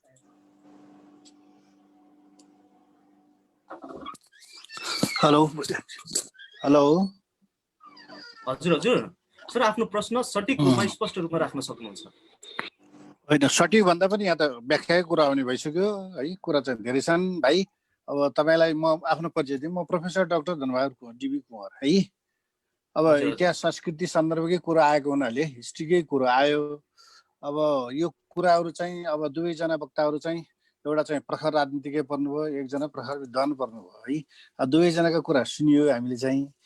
सुनेर यसो हेर्दाखेरि चाहिँ मलाई केही कुराहरू चाहिँ अझै स्पष्ट नभएको कि भन्ने पनि लाग्यो। त्यस कारणले अब यो खालि त्यो खालको आधारमा क्वेसन राखेर भन्दा पनि अब अङ्काजीको प्रश्न चाहिँ वास्तवमा बढी राजनैतिक किसिमबाटै अब एउटा जनमानसलाई यता परिवर्तित रूपमा ल्याउने सन्दर्भका कुराहरू राख्नु भएको छ उहाँको। अब यो सन्दर्भ र यो आवाज चाहिँ बेठिक चाहिँ भन्न मिल्दैन होइन। समय सापेक्ष कुराहरूमा फरक होला, त्यो आफ्नो ठाउँ छ। वीणाजीले पनि आफूले अब आफ्नो अनुभव अध्ययनको आधारमा उहाँले बताउनु भएको छ। त्यस कारण मैले थोरै अलिकति बताउँदा हुन्छ भने म अलिकति बताउँछु भनेर अब आयोजक मित्रलाई सोध्ला मैले। अब उहाँले पहिलो प्रश्न के राख्नुभयो भनेदेखि अब दसैँको कुरो आयो। दसैँको कुरोलाई उहाँले मुगलहरूलाई मुसलमानले लखेटेपछि, मुगल कालमा मुसलमानहरू लखेटेपछि आफै चलेको भन्ने खालको ल्याइदिनु भयो है। अब यो चाहिँ अब सिधै गलत कुरो हो यो है। यहाँले हेर्न पर्यो, अध्ययन पनि गर्न पर्यो। र नेपालमा मुसलमानपछि भागेर आएका मान्छेहरू चाहिँ पनि हुन्। भागेरै भन्नाले पनि अब आप्रवास रूपमा अहिले पनि उत्तर दक्षिणबाट आइरहेकै छन्। अहिले पनि नेपालमा उत्तरबाट दक्षिणबाट मान्छे आएकै छन् नेपालमा। र यो परम्परा प्राचीन कालबाटै हो। तर नेपालको अहिलेसम्म पाइएको पहिलो अभिलेख भनेको राजा जयवर्माको 2nd सेन्चुरीको अभिलेख हो। राजा जयवर्माको मूर्तिसहितको अभिलेख छाउनीमा छ अहिले पनि है। एउटा यो थाहा पाउनु पर्यो। दोस्रो, मानदेवको चाङनाडको 464 को अभिलेखमा ब्राह्मणलाई दानभोज गरेको र पूर्व पश्चिम राजा मानदेवले पूर्वको किराँत कोशी क्षेत्र र पश्चिमको मल्लपुरी भन्दा पश्चिम विजय गरेर आफ्नो आधिपत्य जमाएको वर्णन छ। त्यसकारण त्यसै बेलादेखि र वसन्तदेवको थानकोटको 506 को अभिलेखमा राजा वसन्तदेवले आफ्ना बहिनीलाई गाउँ दाइजो दिँदाखेरि त्यहाँ 4 वर्णका 4 वर्ण 18 प्रकृतिका त्यहाँ गाउँमा बस्ने मान्छेहरूलाई सम्बोधन गरेर सन्चो बिसन्चोको कुरो उल्लेख गरिएको छ। त्यसकारणले 4 वर्ण लगायत अरू विभिन्न जात जातिहरूको नाम नलिइकन 18 प्रकृतिका भनिएको छ है। अब यो इतिहासकारहरू सबैले उल्लेख गर्नुभएको कुरो थाहा भएको कुरो। अब यो कुरो चाहिँ अलिकति थाहा पाउनु पर्यो। त्यसकारणले यो जात जातिको कुरो सन्दर्भमा पनि पछाडि आएर क्षेत्रमा आएका हुन्। अब धेरै जसो मान्छेहरू चाहिँ डेनियल राइटको एउटा 1877 मा बेलायतबाट छापिएको एउटा डेनियल राइटको हिस्ट्री अफ नेपाल भनिन्छ। त्यो 18औं शताब्दीको एउटा वंशावलीलाई ट्रान्सलेट गरेको कुरो त्यसैको भूमिकामा छ। एउटा मुन्सीलाई लाएर त्यसलाई ट्रान्सलेट गरेर किताब प्रकाशित गरी यो पुस्तकको रूपमा छापेको भनेर डेनियल राइटले 1877 मा बेलायतबाट लन्डनबाट छापेका छन्। र त्यही मान्छे सबैले पहिले फर्स्ट हिस्ट्रीको किताब भएको कारणले नेपालमा सबैले त्यसलाई हिस्ट्री भनेर पढिदिएर अहिले पनि त्यो भ्रम चाहिँ नेपालमा धेरै मान्छेलाई यो छ। नेपालको इतिहास अहिलेको वर्तमान सन्दर्भमा धनबहादुर बज्राचार्यपछि नेपालका धेरै इतिहासकारहरूले उल्लेख गरेका कुरोहरू लेख्दैनन्। त्यही 18औं शताब्दीको उही भ्रमको किताबको बढी पढेर लेख्ने प्रचलन एउटा भएको आधारमा यो भ्रम चाहिँ सबैमा छ। एकजनासँग मात्रै म भन्दिनँ, धेरै मान्छेहरूलाई यो कुरोको छ। त्यसकारण यो कुरो जानकारी हुनु पर्यो। त्यसकारण मुगल मुसलमानको आक्रमणपछि मात्रै हिन्दूहरू यहाँ आएको र हिन्दू धर्म यो अथवा के यो दशैं प्रचलन भएको भन्ने कुरो गलत हो। किन मध्यकालमै बकाइदा साथ दशैंको उल्लेख पाइन्छन्। त्योभन्दा अगाडिको प्रसङ्गमा पनि यो प्रचलन छ। र दोहोरो दशैं कसरी मान्ने भन्ने कुरा चाहिँ उहाँका केही कुरा सुझावहरू चाहिँ मनन योग्य नै छन्। कतिपय कसरी जाने के गरेर जाने भन्ने कुरो चाहिँ यो चाहिँ के भन्दा राज्य व्यवस्थासँग कुरा गर्ने हो। यो संस्कृति र संस्कार र प्रचलनमा कुरा गरे भने यो समाधान हुँदैन। यो त राज्य व्यवस्थाले कायम गराउने र मान्छेलाई जनचेतना जगाएपछि मात्रै समाधान हुने विषय हो मेरो बुझाइमा चाहिँ। त्यसकारणले यस्ता कुराहरू पृथ्वीनारायण शाहको कुरो गर्दाखेरि पनि छल कपट र एकदम धुमधाम कुरो गर्नुभयो। किनभने नेपाल एकीकरण गर्ने भनेको त 18औं शताब्दी होइन, म धेरै अगाडि जाँदिनँ। 1860 भन्दा अगाडिसम्म अफ्रिकाका हब्सीहरूलाई साङ्लाले बानेर बेलायत ल्याएर अमेरिकामा सप्लाई गर्थे है। 1920 सम्म बेलायत र अमेरिकामा हब्सीहरूलाई भोटर राइट थिएन। नर्वे र बेलायतमा समेत महिलालाई भोट हाल्ने राइट थिएन। त्यस कारणले यो समय मैले के चिज भन्न खोजेको भनेदेखि त्यो कालखण्डमा भर पर्छ। त्यो बेलाको कालखण्ड भनेको सामन्त अथवा शासकहरू त्यसै गरी संसारभरि शासन गर्थे, त्यसै गरी आधिपत्य जमाउँथे, त्यसै गरी भारतमा विभिन्न किसिमको भएको थियो। र भारतकै कुरो गऱ्यो भने पनि धेरै 8-10 वटा राज्यहरू जो अरू बाहिरबाट आए, हुणहरू, शकहरू, गुप्तहरू, मौर्यहरू सबैदेखि लिएर अङ्ग्रेजहरू आएर मुसलमान लगायत अङ्ग्रेजहरू आएर शासन गरेर उनीहरू शासित भएर बिचबिचमा टुक्रिने बिग्रिएर जोडिने रह्यो। तर नेपालमा त्यस्तो चाहिँ रहेन। जो शासक यहाँ आयो त्यो अलग किसिमले गएको देखिँदैन।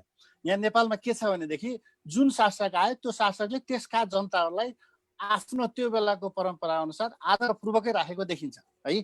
त्यसकारणले तर केही कुराहरू नियमहरू कानुनहरू राज्यले ठुलो भइसकेपछि कतिपय ठाउँमा पहुँच नपुग्ने, कतिपय जानकारी नहुने, कतिपय अङ्काजीले भने जस्तै आफ्नो धारणा आफ्नो परम्परामा पूर्वाग्रही रूपमा रहेर केही मान्छेहरूले गर्ने गरेको चाहिँ स्वाभाविक हो। यसमा चाहिँ पनि अब हामीले यो होइन भने ठोक्क गर्नुपर्ने कुरो पनि होइन, गर्ने स्थिति पनि छैन। तर यी कुराहरू अब दलितको सन्दर्भमा पनि प्रसङ्ग गर्दाखेरि दलितको परम्परामा धेरै पुरानो गर्नलाई गर्ने हो। अहिले हामीले हिजो बाबुबाजेको पालातिर छोएर नखानेहरू आज सँगै बसेर खाने भइसक्यो। यो त समयले मान्छेलाई परिवर्तन गर्ने हो। मान्छेलाई फोर्स गरेर संस्कारमा, खानपानमा, बसाइमा मान्छेले बलजफ्ती गरेर गर्न कि त्यो शासन व्यवस्था ल्याउन सक्नु पर्यो। त्यो नल्याउने भने सहज रूपमा उनलाई इजी शिक्षा दिनु पर्यो। सबभन्दा दलित किन भयो त यो कुरो बुझ्नु पर्यो हामीले। शेर्पाजीहरू पनि हजुरको विचार छुट्याइदिनु हुनको लागि म अनुरोध गर्दछु, किनभने हामीसँग समय थोरै छ सर। छुट्याउँदै आएको दलित म थोरै धेरै छैन, म धेरै भन्न त धेरै छ मेरो। मैले अब क्वेसनपट्टि भयो भने मैले धेरै भन्दिनँ। र दलितहरूको सन्दर्भमा चेतना, शिक्षा र आर्थिक उन्नति जबसम्म हुँदैन तबसम्म उनीहरू आफै नै दलिएर बसिरह्यो। यो दलित भन्ने शब्द नै दलिएर पेलिएर तल राखेको हो पहिलेदेखिबाट। त्यसकारण उनीहरूलाई सबभन्दा राम्रो गरिदिनु राज्यले गरिदिनु पर्ने कुरा के भने शिक्षा र आर्थिक उन्नति नगरेसम्म उनीहरू माथि नआएका कारणै त्यही हो नि। अरू जाति जम्मै आउने उनीहरू किन नआउने? उनीहरूकोसँग त्यो लड्ने क्षमता छैन, अगाडि आउने सामर्थ्य छैन, आर्थिक रूपमा सबल छैनन्। त्यस कारणले उनीहरू पछि भएको। उनीहरूको जग्गै छैन, जम्मै काम गर्ने। हरेक शेर्पा गाउँमा गयो भने कामीहरूलाई काम गराउने, दमेलहरूलाई काम गराउने। अब हामी कहाँ अरू गाउँ पनि सम्पन्न जुन छन् त्यसलाई काम गराउने। तिनीलाई जमिन दिएर राखेर त पनि बराबर होस् भनेर राख्ने नै गरिएन।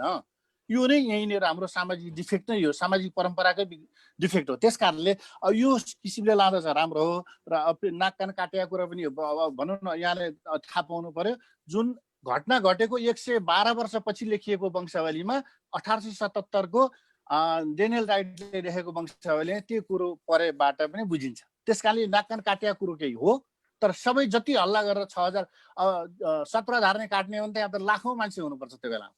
तर त्यो बेला थिएन त्यति मान्छे त्यो कीर्तिपुरमा मात्रै। त्यस कारणले यस्ता कुराहरू कतिपय छन्। ठिक छ, अब मैले तपाईँलाई यो अलिकति कुरा आउनाले अब नेताहरूको आधारको सन्दर्भमा अब हिन्दू धर्मको मान्ने सन्दर्भमा हिन्दू धर्म वास्तविक रूपमा उहाँले भने जस्तै अब अहिले उहाँले 15 दिन उहाँ छ, अहिले 5 दिन मात्रै छ। यो पनि थाहा पाउनु पर्यो फेरि है, अहिले 5 दिन मात्रै बिदा हो है हिन्दू दशैंको चाडलाई। अहिले 15 दिन बिदा छैन, पहिला गरिन्थ्यो।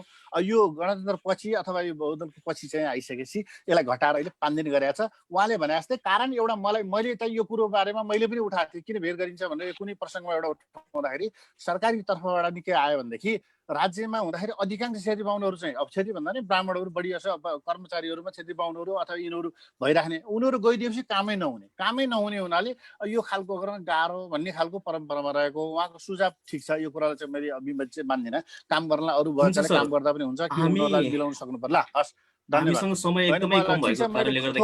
अब यहाँ धेरै कुरा त धेरै थिए, मैले अब यो कुरा त्यता लैन, छोटो कुरो मात्रै मैले आफूले। हुन्छ सर, हजुरलाई धेरै धेरै धन्यवाद दिन चाहन्छौँ। हामीसँग समय छोटो भएको कारणले गर्दा हजुरका सबै जिज्ञासा र आफ्ना बुझाइहरूलाई हामीले यहाँ राख्न सकेनौँ। म उहाँको भनाइपट्टि डाक्टर DB कुँवरज्यूले आफ्नो विचारधारालाई राख्नु भएको छ, यसको जवाब चाहिँ म आङ्काजी शेर्पाज्यूबाट नै लिन चाहन्छु। के भन्नुहुन्छ सर यस विषयमा? अब मैले अघि नै भने कि नेपालका इतिहासकारहरू, नेपालका बुद्धिजीवीहरू के अरे विदेशीले एउटा सत्य इतिहास लेखे, त्यसलाई भ्रामक होइन, त्यो चाहिँ क्रिस्चियनहरूले चलाएको, उहाँलाई सजिलो छ के। जब उत्पीडनहरूले आवाज उठ्छन्, उत्पीडनको पक्षमा कसलाई आवाज उठाएपछि उहाँलाई त्यसलाई दलाल भन्ने पुगिहाल्यो। उहिले चाहिँ के अरे पञ्चायत विरुद्धमा लडेर सबैलाई अत भन्थ्यो, त्यस्तै हो होइन। हिजो माओवादी चाहिँ जनयुद्धमा सबैलाई आतङ्ककारी भनेर सिद्धियो।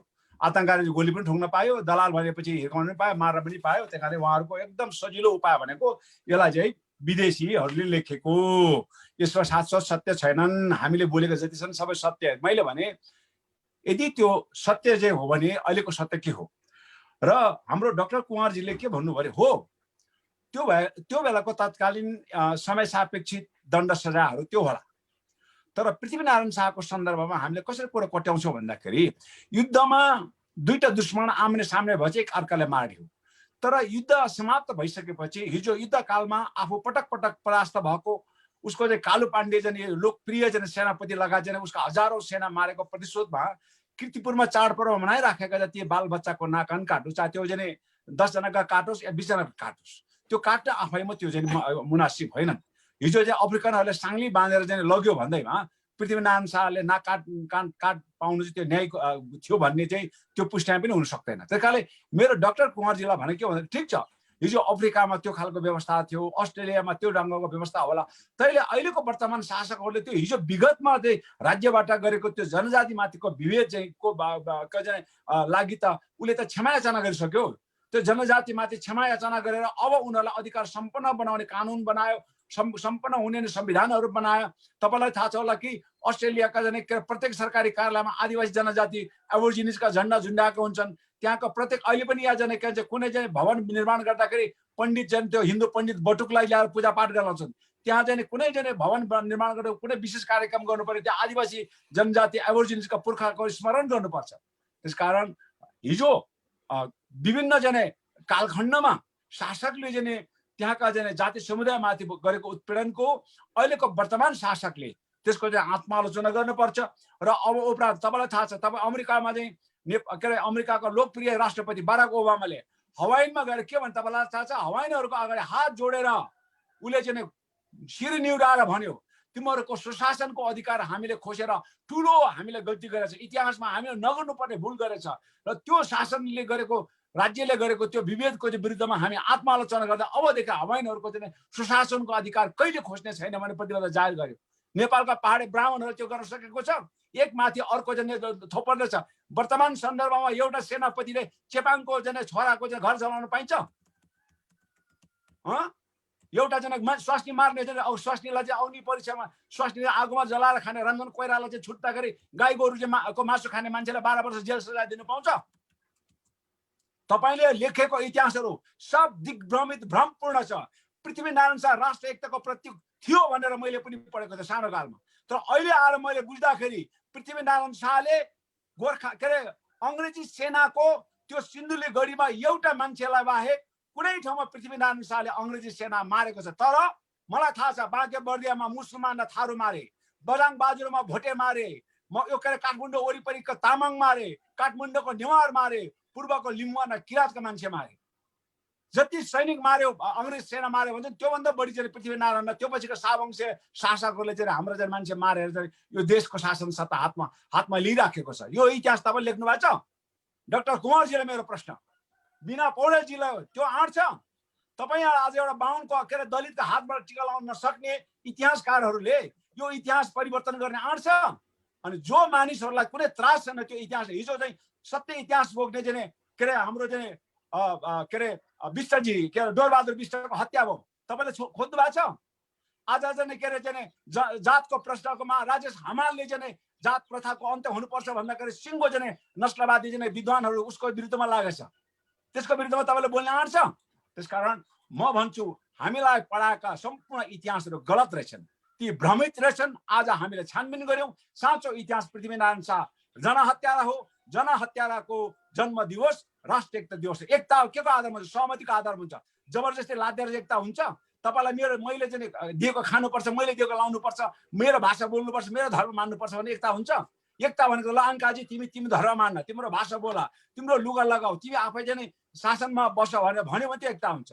पृथ्वीनारायण शाहको भाषा धर्म संस्कृति मानेर चाहिँ त्यसलाई एकता हामी मान्छौँ? कुनै पनि हालतमा मान्दैनौँ। हामीले पढेका थियौँ यो देशका चाहिँ आदिकवि भनेको भानुभक्त भनेर मैले पढाएको थिएँ। तर अहिले आएर बुझेको छु एउटा चाहिँ के अरे संस्कृत के अरे हिन्दी भाषामा लेखेको रामायणलाई के अरे संस्कृत भाषामा लेखेको रामायणलाई चाहिँ नेपालीमा उल्टाएर आदिकवि हुन्छ? ऊ प्रथम आदि अनुवादकर्ता होला। तर आदिवासी के अरे आदि कवि त हुन सक्दैन। त्यही कारण भानुभक्तलाई आदिकवि गर्नु चाहिँ गलत इतिहास हामीलाई पढाएको छ। लक्ष्मी प्रसाद देवकोटा लोकप्रिय चाहिँ के अरे के अरे कवि लक्ष्मी प्रसाद देवकोटा एउटा चाहिँ नेवारहरूको कृति होइन, जीवा लाछी मधुनी म आएको 6 महिना पनि भएको छैन। एउटा चाहिँ नेवारीहरूको गीत काव्यलाई चाहिँ खस भाषामा उल्था गरेर मुना मदन लेखेर अनि त्यो मुना मदनको पछाडि त्यो बेलामा चाहिँ थोरै न बाहुनहरू चाहिँ भोटको चाहिँ व्यापार गरेर जान्थे। त्यो त डाक्टर कुमारलाई पनि थाहा छ होला, बिना पौडेलजीलाई पनि थाहा छ होला। तपाईँले भन्नुहोस् खसहरू यहाँको बाहुनहरू तिब्बतमा व्यापार गरेर तपाईँले देख्नु भएको छ? अनि तिब्बतमा व्यापार जाने को थियो? यहाँको नेवारहरू। अनि त्यो मुना मदनको किताबको बाहिर त्यो चुच्चो नाक भएको एकजना बाहुनको फोटो र दौरा सुरुवाको बाहुनको फोटो राख्न पाइन्छ, गुनी चोलो राखेको बाहुनीको फोटो राख्न पाइन्छ। त्यसकारण तपाईँहरूले लेख्ने किताबहरू, तपाईँले लेख्ने इतिहासहरू भ्रमित छन्, दिग्भ्रमित छन्। तपाईँहरूबाट कहिले पनि यो नेपालको सत्य इतिहास आउन सक्दैन। त्यो इतिहास खोतल्ने काम हाम्रो हो। हुन्छ सर, अहिलेलाई हामीले यति नै लियौँ। हामी फेरि पनि सहभागीकै प्रश्नलाई जोड गर्नेछौँ। यति बेला मलाई डाक्टर राकेश परियारले म प्रश्न राख्छु भनेर भन्नुभएको छ। कृपया सर आफ्नो माइक्रोफोन अनम्युट गरेर प्रश्न सिधा सटिक र छोटो गरेर राखिदिनु होला, किनभने हामीसँग समय कम छ। आफ्नो प्रश्न राख्न सक्नुहुन्छ है? नमस्ते, म डाक्टर राकेश परियार। मेरो प्रश्न के छ भने हिन्दूवादीहरू कुनै पनि विषयमा विश्लेषण गर्दा जहिले पनि भगवानसँग जोडेर तर्कहरू प्रस्तुत गर्ने गर्दछन्। उनीहरूले जहिले पनि भन्दा भाग्य, परमेश्वर, परम्परा, परलोक, पुनर्जन्म जस्ता विषयहरू जोडेर हिन्दूवादीहरू आफू समाजमा विशिष्ट स्थानमा बस्न चाहन्छन् र बसेका छन्, जसको कुनै वैज्ञानिक तथ्य छैन र हुने छैन। अर्को कुरा, एउटै धर्म मान्ने दलितलाई अछुत र तुच्छ ठान्दछन्। त्यही दुर्गाको मन्दिरमा दशैंको समयमा पूजा गर्दा एक दलित दमाहा बोकेर मन्दिरको छेउको कुनामा कसैले नसुने गरी बस्नुपर्छ भने त्यही धर्म मान्ने बाहुन आफू भगवानको पुजारी भनेर मन्दिरको भित्र बाहिर गर्छन् र दमाहा बजाउने दलितसँग छोइन्छ भनेर तर्की हिँड्दछन् र कुट्ने र मार्ने पनि पछि पर्दैनन्। हिन्दूवादीहरू कुरा गर्दा यो कुरा हिन्दूको नराम्रो पक्ष हो भनेर जहिले पनि विश्लेषण गर्छन्, तर वास्तविक व्यवहारमा चाहिँ त्यही पुरातनवादी सोचमा बस्ने र त्यही आचरण गर्ने र परिवर्तन नचाहने यथास्थितिवादीमा नै रहन चाहन्छन्। यस्ता कुराहरू तोड्नलाई के गर्नु पर्ला? धन्यवाद। हुन्छ सर, हजुरलाई धेरै धेरै धन्यवाद। यो प्रश्नको जवाब चाहिँ म प्राध्यापक डाक्टर वीणा पौडेलज्यूबाट लिन चाहन्छु। हजुर हजुर, धन्यवाद सर्वप्रथम डाक्टर राकेश परियारजीलाई। अब यसमा चाहिँ उहाँले जुन प्रश्न राख्नुभयो, जस्तो मैले सुरुमा पनि भनेको थिएँ हिन्दू धर्मको हिन्दू धर्मको एउटा लामो समयदेखि चलेर आएको धर्म हो। यसका राम्रा पक्ष पनि छन्, यसका नराम्रा पक्ष पनि छन् विभिन्न समयमा। त्यसमध्ये हिन्दू धर्मको राम्रो पक्षको कुरा गर्दा जहिले पनि हामीले योग र ध्यानको कुरा गर्छौँ। यसका नराम्रो पक्ष उहाँले आफै भन्नुभयो, नराम्रो पक्षको कुरा गर्दाखेरि जाति सुरुमा वर्ण व्यवस्थाबाट सुरु भए तापनि यसले एउटा जुन जाति व्यवस्थामा प्रवेश गर्यो, हिन्दू धर्मको सबभन्दा नराम्रो पक्ष जाति व्यवस्था हो।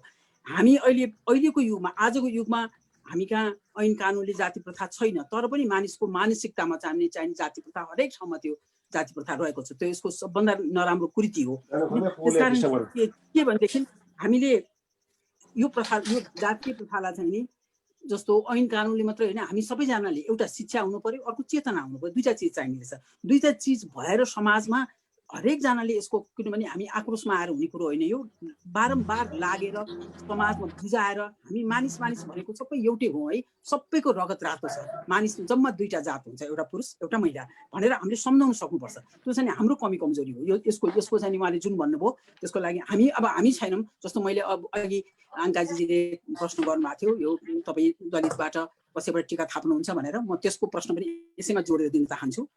म चाहिँ एउटा मेरो बाउ बाजेदेखि भनौँ, मेरो हजुरबुवा चाहिँ नि गोरापत्रको सम्पादक हुनुहुन्थ्यो र उहाँले चाहिँ किताबै लेख्नु भएको छ, यो दमै महात्मा भनेर। हामीहरूको घरमा टिका उहाँलाई अहिले सुन्दाखेरि अचम्म लाग्ला। अब दमै महात्मा भनेर हामी उहाँ दमैको हातबाट टिका लगाएर मात्रै हाम्रो दसैँ सुरु हुन्छ। यो मेरो हजुरबुवाको कुरो, यो भनेको 1958 को कुरा हो। उहाँ गोरापत्रको पहिलो सम्पादक होइन।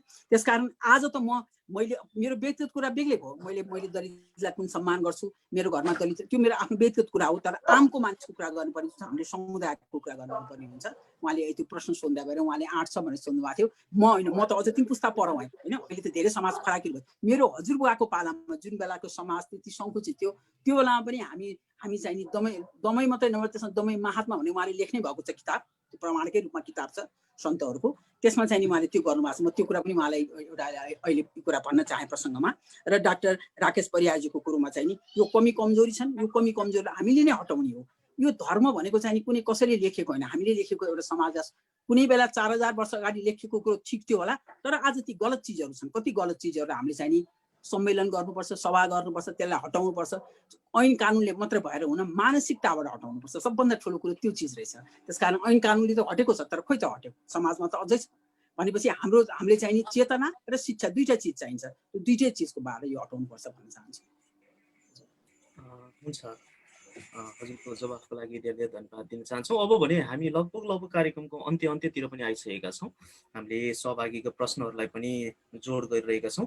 अब भने म आजको कार्यक्रमको अन्तिम प्रश्न स्वरूप, त्यसपछि हाम्रो अहिले यो प्रश्न चाहिँ आङ्काजी सरलाई आएको छ, त्यसपछि हामी अन्तिम प्रश्न वीणा पौडेलज्यूलाई राखेर आजको कार्यक्रमलाई हामी अन्त्य गर्नेछौँ। अब जस्तो कि आङ्काजी सर, अब तपाईँले यसरी विचारहरू राख्दै गर्दाखेरिमा अब तपाईँको भनेअनुसार भन्ने हो भने सम्पूर्ण नेपालीहरूले दसैँलाई अँगालेर यसलाई आत्मसात गरेर मनाउन सक्ने स्थिति छैन, किनभने दसैँ बहिष्कार गर्ने पनि छन्, दसैँ मनाउने पनि छन्। तपाईँको विचारमा आगामी दिनहरूमा यस्ता पर्वहरूलाई मनाउँदै जाँदाखेरिमा चाहिँ दसैँ पर्वलाई नै यसलाई यो भित्र जोडिएका विकृतिहरू, यो भित्र जोडिएका विसङ्गतिहरूलाई भत्काउँदै, त्यसलाई हटाउँदै यसलाई नै एउटा चाहिँ राम्रो चाडको रूपमा स्थापित गर्दै लैजानु ठिक होला, अथवा आधुनिक नेपाली समाजमा चाहिँ एउटा छुट्टै खालको एउटा नयाँ पर्व अथवा नयाँ चाडको चाहिँ जहाँनिर चाहिँ कुनै पनि किसिमको चाहिँ विभेद हुँदैन, जहाँनिर कुनै पनि किसिमको शोषण हुँदैन, व्यवहारिक रूपमा वैज्ञानिक रूपमा विभेद रहित किफायती चाडको चाहिँ हामीले निर्माण गरेर अगाडि बढ्न पर्ने हुन्छ होला जस्तो लाग्छ। हजुरलाई के लाग्छ सर यस विचारमा? ठिक छ, म उहाँको चाहिँ प्रश्नको उत्तर दिनुभन्दा अगाडि म हाम्रो के अरे डाक्टर परियारजीको र डाक्टर कुँवरजीको कुरा अलिकति म राख्न चाहन्छु। डाक्टर कुँवरजीले भन्नुभयो हामी आदिवासी जनजातिहरू, दलितहरू आर्थिक कमजोरीको कारण र शिक्षाको कारण हामी हेपेको भनेर। नठान्नुहोस्, तपाईँ जति शिक्षित हुन्छन् हामी त्यति शिक्षित छौँ, तपाईँ जति आर्थिक रूपमा सम्पन्न छौँ म सम्पन्न छौँ। यद्यपि म चाहिँ विभेदमा मेरो चाडपर्व मैले छुट्टी पाउँदैन, मेरो मातृभाषा वडा कार्यालय पनि चल्दैन होइन। त्यस कारणले तपाईँले, हामीले भन्छौँ कानुन परिवर्तन हुनुपर्छ। कानुन परिवर्तन होइन, त्यो कार्यान्वयनमा सरकार गम्भीर हुनुपर्छ। त्यसो गरेको खण्डमा आदिवासी जनजाति दलितहरूमाथिको उत्पीडन, आज मैले भन्छु नि, तपाईँ यो दसैँको बारेमा चाहिँ मैले भन्दछु कि तपाईँले आज गाउँमा विदेशमा गएर अथाह सम्पत्ति कमाएका 3 तले घरमा बस्ने दलित दसैँ आउँदाखेरि झोपडीमा बस्ने बाहुनको हातको टिका लाउनु कस्तो खालको प्रश्न त्यसले उब्जाउँछ भन्नुहोस् त। होइन, आर्थिक रूपले सम्पन्न त त्यो दलितको घरमा त्यो बाहुन टिका लाउन जानुपर्ने हो नि त। तर त्यो 3 तल्ले घरमा बस्ने दलित पनि जब दसैँ आउँछन् त्यो झोपडीमा बस्ने बाहुनको टिका लाउन आउनुपर्छ। यो कुराको उत्तर हामीले खोजिराखेका छौँ। त्यस कारणले हाम्रो वीणाजीले भन्नुभयो दमा पूजा, दमा पूजामा कसरी दमाईको पूजा गरिन्छ, खड्क पूजा गर्दाखेरि कसरी दिनेश विश्वकर्माको पूजा गर्छ हामीलाई थाहा छैन। त्यो दमाहारा चाहिँ के अरे खड्क पूजा बाहेक दलित मात्र राखेर पूजा गर्नुहोस् न। अहिले म मान्दछु दशमीको दिन जुन दिन तपाईँको आफ्नो बाजेर चाहिँ तपाईँको मामाको हात र काकाको हातबाट टिका थाप्छ त्यो दिन तपाईँको चाहिँ छेउको दलितको हातबाट टिका थाप्नु म थाप्दछु। दमा बजाउन दलित हिजो चाहिँ त्यो जजमान गुरुङ कि के समथिङ एउटा संस्कृत विधि त त्यस्तै छैन, बाहुन जस्तै एउटा चाहिँ संस्कृत जनजाति। दमा पूजा भनेर दलित त पल्लो छेउमा राखेर उताबाट दलितको टाउकोमा यसरी फुल फाल्दै थियो, त्यसलाई पूजा मान्दछु। त्यो अपमान हो, त्यस्तो खालको अपमान गर्न पाउँदैन। कसैलाई घोडा घिसाउने मान्छे भनेर चाहिँ घोडासँग त्यसलाई पूजा राखेर हुन्छ? त्यो कुकुर घिसाउने मान्छेले कुकुरसँग राखेर पूजा गरेर हुन्छ? त्यसलाई पूजा भन्दैन, त्यो अपमान, अर्को सांस्कृतिक अपमान हो त्यो। त्यसकारण म भन्छु तपाईँको बुवाले गल्ती गर्नुभयो, दमासँग चाहिँ त्यो के अरे दमाईको पूजा गर्ने होइन, दमाईलाई छेउमा तपाईँको काका मामा बस्ने ठाउँमा राखेर दशमीको दिन टिका लाउनुहोस्, अनि तपाईँको बाउको टिका थाप्न म पनि आइपुग्छु। यस्तो खालको चाहिँ के अरे मान्छेलाई दिग्भ्रमित गर्ने इतिहासकारहरू, मान्छेलाई दिग्भ्रमित गर्ने के अरे बुद्धिजीवीहरू भएपछि कहाँबाट यो देशको उमा लाग्छ भन्नुहोस् न। त्यस कारण म भन्छु ल, भोलि तपाईँले दमा बिना खुँडो बिना विश्वकर्मा र दलितको के अरे हाम्रो उसको दमाईको पूजा गर्नुहोस्, अनि त्यसपछि मैले मान्दछु तपाईँको चाहिँ साँच्चै उसो हो भन्ने कुरा। तपाईँले भन्नुहुन्छ हिन्दू धर्म संस्कृतिका कुराहरू, मलाई अन्यथा नठानु, म भन्नेवाला पनि थिएन। यहाँ हिन्दू धर्मका देवी देवताका परिवारजीले पनि कुरा गर्नुभयो। तपाईँ मलाई भन्नुहोस् को यो हिन्दू धर्म संस्कृतिमा मान्ने देवी देवताबाट हामीले के प्रेरणा हासिल गर्ने? ब्रह्मा जसले आफ्नो शाक्य छोरीसँगलाई श्रीमती बनाएर संसारको सृष्टि गर्यो, के छोरीसँग चाहिँ बाउको चाहिँ सम्बन्ध हुन सक्छ? प्रेरणा त्यही लिने हो। सरस्वती भनेको छोरीको पनि नाम, आमाको पनि नाम भएको हो कि, अथवा छोरीसँग नै उसको चाहिँ सम्पर्क भएर चाहिँ संसारको सृष्टि भएको? एउटा कुरा। त्यस्तै गरेर कृष्ण 14,000 गोपिनीसँग रसलीला गर्ने, केटी मान्छे नुहाएको ठाउँको लुगा उठाएर लाने, अनि अर्काको गोठमा गएर दही दुध चोरेर खाने कृष्णबाट हामीले के पाठ सिक्ने? शिवजी गाँजा खाएर बस्ने, आफ्नो छोराको टाउको छेद गर्ने, अनि त्यो शिवजीबाट हामीले चाहिँ के सिक्ने? अनि डाक्टर बिना पौड्यालजी, सम्पूर्ण दलित साथीहरू, जुन धर्म संस्कृतिले तपाईँलाई जातको आधारमा तपाईँमाथि विभेद गरेको छ, लिङ्गको आधारमा तपाईँमाथि विभेद गरेको छ, त्यसको विरुद्धमा तपाईँ आवाज उठाउनुको सट्टा आज त्यसैको समर्थनमा तपाईँ लागिराख्नु भएको छ। वीणाजी तपाईँ एउटा महिला हो, तपाईँको हिन्दू धर्ममा 5 वटा पाण्डवले द्रौपदीमाथि गरेको यौन हिंसाको तपाईँले विरोध गर्ने कि नगर्ने? त्यो आफ्नो श्रीमतीलाई बेच्ने त्यो श्रीमानको विरोध तपाईँ गर्ने कि नगर्ने? त्यस्तै गरेर होलिका जसले चाहिँ आफ्नो फुपूलाई एउटा आगोमा चाहिँ एकदम श्रद्धापूर्वक राखेर जुन आगोमाथि जलाइयो, त्यस्तो खालको चाहिँ नै कृष्णको चाहिँ तपाईँले विरोध गर्ने कि नगर्ने? अनि त्यो राम जसले आफ्नो चाहिँ श्रीमतीलाई रावणकोमा लगेर गयो भन्दैमा उमाथि उसको चरित्रमा आशंका गरेर उसलाई चाहिँ जुन अग्नि परीक्षा गर्यो, त्यसको विरोध गर्ने नगर्ने?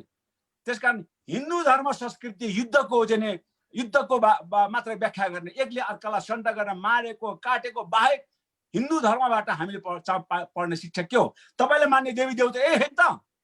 यो देवी देवताको जीवन पद्धतिबाट हामीले के पाठ सिक्ने? वीणाजीले भन्नु पर्यो, डाक्टर कुमारजीले भन्नु पर्यो। त्यसकारण म त भन्छु, म यो हदसम्म जाने मेरो विचार थिएन, तर तपाईँ बुद्धिजीवीहरू नेपालमा दलितमाथि भएको जात प्रथाको आधारको विभेदको विरुद्धमा, आदिवासी जनजातिहरूमाथि पृथ्वीनारायण शाहको पालादेखि चाहिँ लादिएको चाहिँ थुपरेको चाहिँ शासन, धार्मिक शोषण, सामाजिक र भाषिक शोषणको विरुद्धमा तपाईँले चाहिँ एउटा न्यायिक आवाज उठाउने कुरामा आज तपाईँ कता कता पृथ्वीनारायण शाहको 21औं शताब्दीको 9औं अवतार जस्तो त्यसलाई ढाकछोप गर्ने असाध्य गुमौरो पाराले त्यो जे जति गर्यो ठिकै थियो, समय सापेक्षित थियो भन्ने चाहिँ खालको चाहिँ व्याख्या विश्लेषण गर्नु छ भने तपाईँप्रति मेरो कुनै पनि गुनासो हुने छैनन्, किनभने तपाईँहरूमा पनि त्यो नस्लबारे चिन्तन रहेछ। आज दुःख लाग्छ, आज दलितको हातबाट टिका लाउने कार्यक्रममा मैले मेरै पार्टीका क्रान्तिकारी युवाहरू बोलाएको थिएँ। हिजो बेलुकासम्म दाजु यो एकदम राम्रो कार्यक्रम गर्यो, पार्टीको तर्फबाट दलितको हातबाट चाहिँ बाहुनले टिका लागेको सन्देश पठाउनु साध्यै डाक्टर बाबुराम भट्टराई पनि दलितको घरमा गएर भात खायो भन्यो। त्यही युवाहरू आज टिका लगाउने बेलामा दाजु म त पेट दुखेर आउनै पाएन मेसेज पठायो भन्नु त संकीर्णता कहाँ छैन।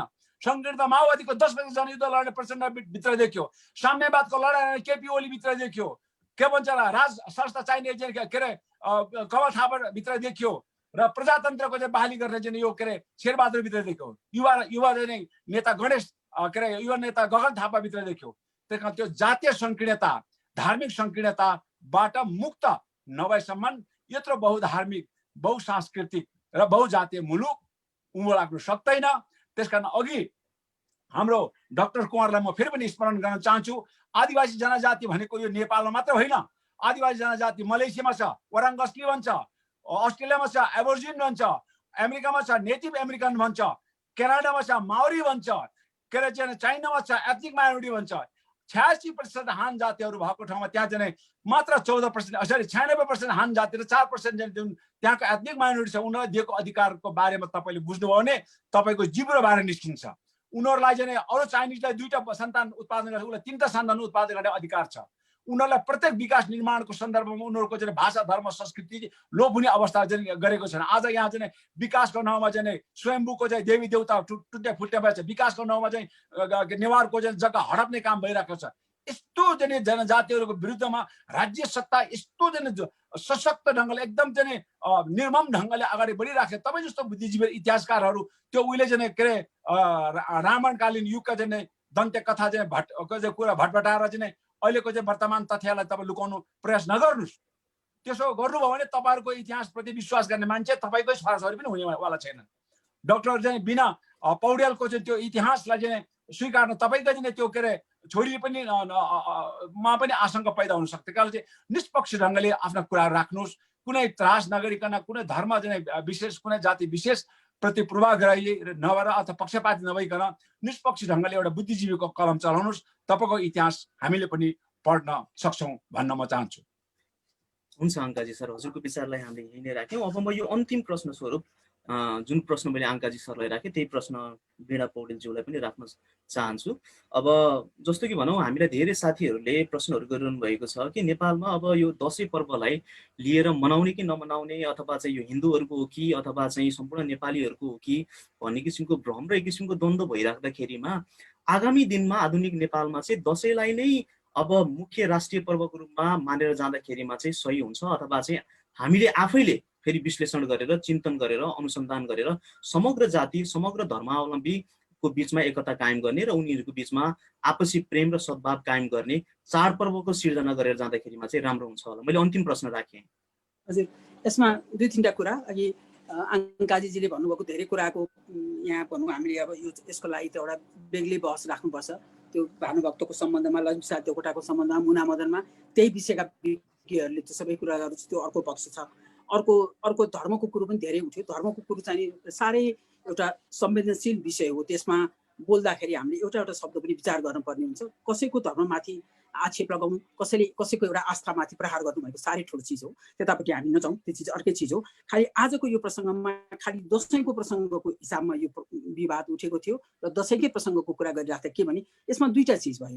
एउटा नीति निर्माण गर्ने ठाउँ जस्तो बिदाको प्रसङ्गको कुराहरू, अरू चिजहरू भनेको त्यो हामीले गर्न सक्ने होइन, हामीले आवाज उठाउन सक्छौँ। तर जहाँबाट दिइराखेको छ त्यहाँ समानुपातिक हिसाबले हामीले त जहिले पनि के भनिराखेका हुन्छौँ भने हामी त बेला बेलामा युनिभर्सिटीमा पढाउँदा नि के भन्थ्यौँ भने हामी कहाँ धेरै चिजको विधाहरू बढी भए। हामीले हिन्दू धर्मको अथवा बौद्ध धर्मकोसँग मात्रै कुरा गरिराखेका हुँदैन थियौँ। हामीले त अझ हाम्रो विधाहरू धेरै ठाउँमा कटौती गरेर हामी त काममा अग्रसर हुनु पर्यो। आज संसारको पश्चिमा देशहरूको तुलनामा हामी अगाडि बढ्नको लागि आज हामी कहाँ अरूको जस्तो 2 दिनको विधा अथवा हाम्रो चाडपर्वमा जुन धेरै विधा भइरहेको, चाडपर्व मनाउनको लागि, चाडपर्वमा सम्मान देखाउनको लागि, ती चाडपर्व अथवा धर्मसँगको आस्था राख्नको लागि सबैचोटि विधा नै चाहिँदैन भनेर हामीले बारम्बार कुरा उठाइराख्यौँ। त्यो बहसको विषय हो। किनभने त्यो नगरिकन हाम्रो देशलाई माथि लग्नको लागि त हामीले अझ धेरै काम गर्नु छ। आज हामी सङ्कुचित भएर ल उसले जस्तो समविकासको कुरा गर्दा, महिला र पुरुषको समविकासको कुरा गर्दा पुरुष र महिला कतिचोटि मैले कस्तो पनि देखेको छु भने मान्छेले भ्रम ल केटा र केटीमा समविकास गर्नु पर्यो केटा र केटीले भन्दाखेरि केटामा भएका केही खराबीहरू केटीहरूले त्यो स्वीकार गरिन्। जस्तो अधिकांश, सबैमा त्यो 100% छैन। जस्तो केटाहरूले रक्सी खान्छन्, केटाहरूले बढी चोट खान्छन् भने केटीहरूले समविकास भनेको त हामीले पनि त्यो खानु पर्यो, त्यो होइन। खराब चिज त सबैको खराब हुने, त्यो चिज हटाउनु पर्यो। त्यसकारण विधाको प्रसङ्ग पनि कति जोडेको छ भने त्यो हुने जुन नेतृत्व गर्ने ठाउँ हो जहाँबाट त्यो निर्देशन हुन्छ उनीहरूलाई हामीले आवाज उठाउन सक्छौँ, झस्काउन सक्छौँ। तर के पनि विधा थप्दै गएर झन्झन बढी विधा बनाएर गर्ने चिजहरू यो होइन, त्यो बेग्लै चिज हो त्यसको लागि होइन। र अर्को चिज के भने अघि अब आङ्काजीले भन्नुभयो दसैँ कसरी कुन रूपमा चाहिँ हामीले परिवर्तित हिसाबले मिलाउन सक्छौँ, गर्न सक्छौँ। अब दसैँ यो चाडपर्वको त कस्तो भने यो सबभन्दा सम्झिनुपर्ने कुरा के छ भने अहिले आएर हामी आफै भनौँ यो कुरा गर्दा गर्दै हामीले बाटो बिराइरहेका हुन्छौँ। राष्ट्रले बिदा दिने गर्ने भनेको अर्को चिज हो, तर यो त के भने नितान्त आफ्नो आफ्नो आस्थाको चिज हो। मलाई आस्था लाग्छ म दसैँ मनाउँछु, बेग्लै कुरा भयो होइन। जसलाई आस्था छैन उसले मनाउँछ, उसलाई जबरजस्ती थोपर्ने कुरो पनि होइन। त्यो अहिलेसम्म राष्ट्रबाट नेतृत्वबाट भएको छ भने त्यो गलत चिज हो, त्यसलाई हामीले नकार्नु पर्छ। कारण हामी आफू व्यक्ति हामी सर्वसाधारण मान्छे हामी बाजेर बस्ने होइन। हामीले त के भने नेतृत्व गर्ने मान्छेसँग त्यो आवाज उठाउनु पर्छ। जसको राजनीतिक ठाउँमा पहुँच छ त्यो ठाउँमा त्यो कुरो पुर्याउनु पर्यो। हामी आफू सर्वसाधारण मानिसको लागि त त्यो कुनै पनि चिज होइन। हामी त सबै आफ्नो आफ्नो जेमा आस्था छ त्यसमा बसिराखेका हुन्छन्। श्रद्धा गर्ने कुरो श्रद्धा गर्छन्, श्रद्धा नगर्नेले कसैको कुनै चिज बहिष्कार गरेर त्यसको जस्तो भनौँ अघि धेरै कुरो उठ्यो। अब अहिलेको समयको पाबन्दीलाई ध्यानमा राखेर हामीले यी कुराहरू उठाउन सकिन्न। यी कुराहरू लेखेर बोलेर अहिले जति पनि तपाईँहरू यहाँ फोरममा जोडिनु भएको छ सबैजना धेरै चेतनशील हुनुहुन्छ। आफ्नो ठाउँका एउटा खम्बा हुन्छ। त्यसकारण तपाईँहरूले यो कुरो बुझ्नु भएको छ। त्यसकारण यो चिज के भने कुनै व्यक्ति विशेषलाई लान्छना लगाउने अथवा कुनै व्यक्ति विशेषको कुरो होइन। यो व्यक्ति विशेष हामी कस्तो भने सङ्कुचित खुम्चिँदै आएर झन् आफूमा कुरो आइपुग्यौँ। हामी एक अर्कालाई आरोप लगाउने जस्तो त्यो कुरो होइन। अहिले उहाँले दुईवटा कुरा भन्नुभयो, म एउटा कुरो फेरि प्रश्न पार्ने उहाँले त्यो नबुझेर। अहिले दमा होइन, दमै नै भनेको जातकै हिसाबले दमै महात्माकै हातबाट टिका लगाउने कुरा गरेको थिएँ मैले अघि। त्यो किनभने त्यो चाहिँ एउटा इतिहास भइसकेको कुरा हुनाले मात्रै मैले त्यो कुरो जोड्न लागेको।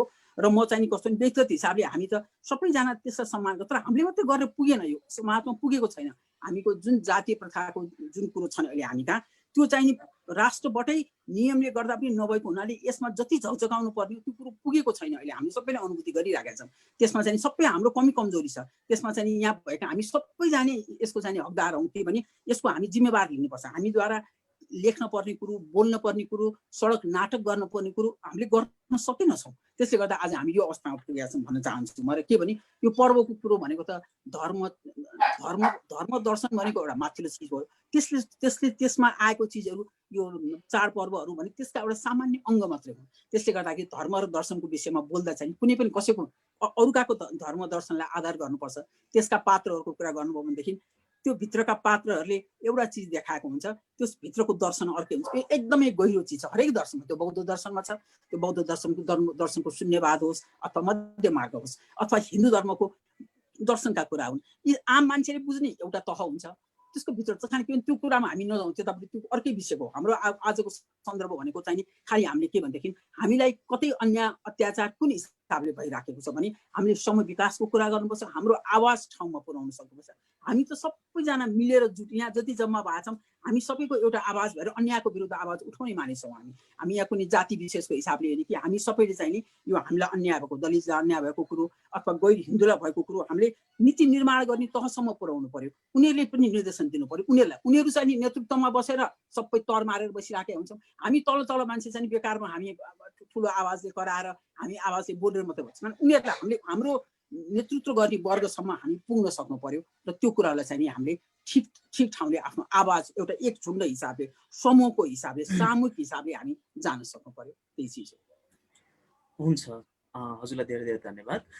यतिन्जेलसम्म हामी दलित युवा जागरण मञ्च नेपाल दसैँको वैज्ञानिक विश्लेषण इतिहासदेखि वर्तमानसम्म भ्रम र यथार्थ राजनीति विषयमा कुराकानी गरिरहेका थियौँ। आज हामीसँग हुनुहुन्थ्यो त्रिभुवन विश्वविद्यालय संस्कृति विभागकी पूर्व विभागीय प्रमुख एवं संस्कृति अध्येता प्राध्यापक डाक्टर वीणा पौडेल र त्यस्तै गरी नेपाल आदिवासी जनजाति महासङ्घका पूर्व महासचिव एवं राजनीतिज्ञ कर्मी आङ्काजी शेर्पा।